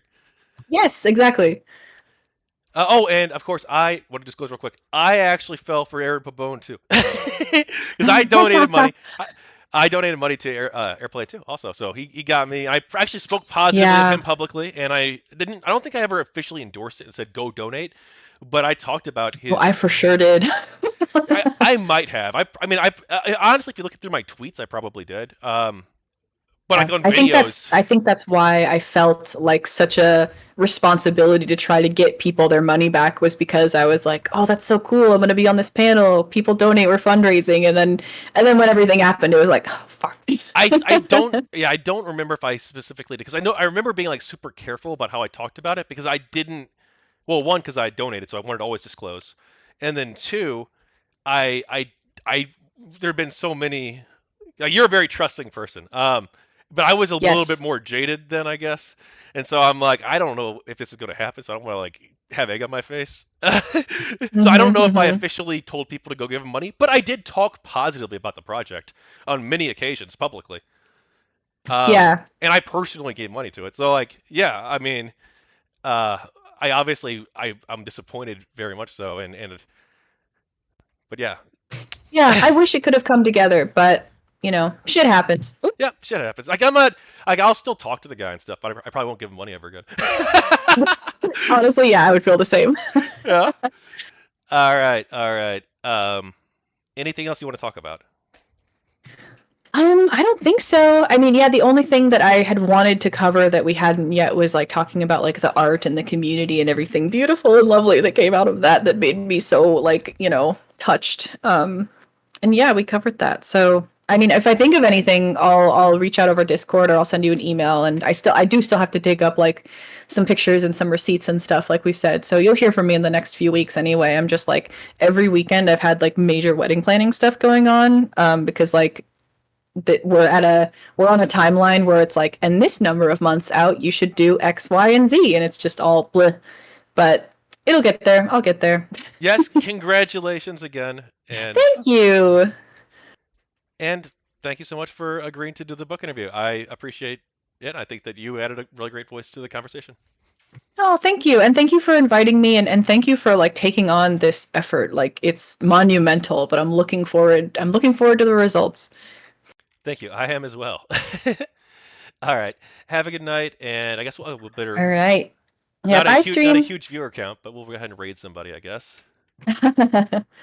Sitchin Adam. Go say hi to them. They're talking about philosophy too, but I don't know what that's all about, but have fun.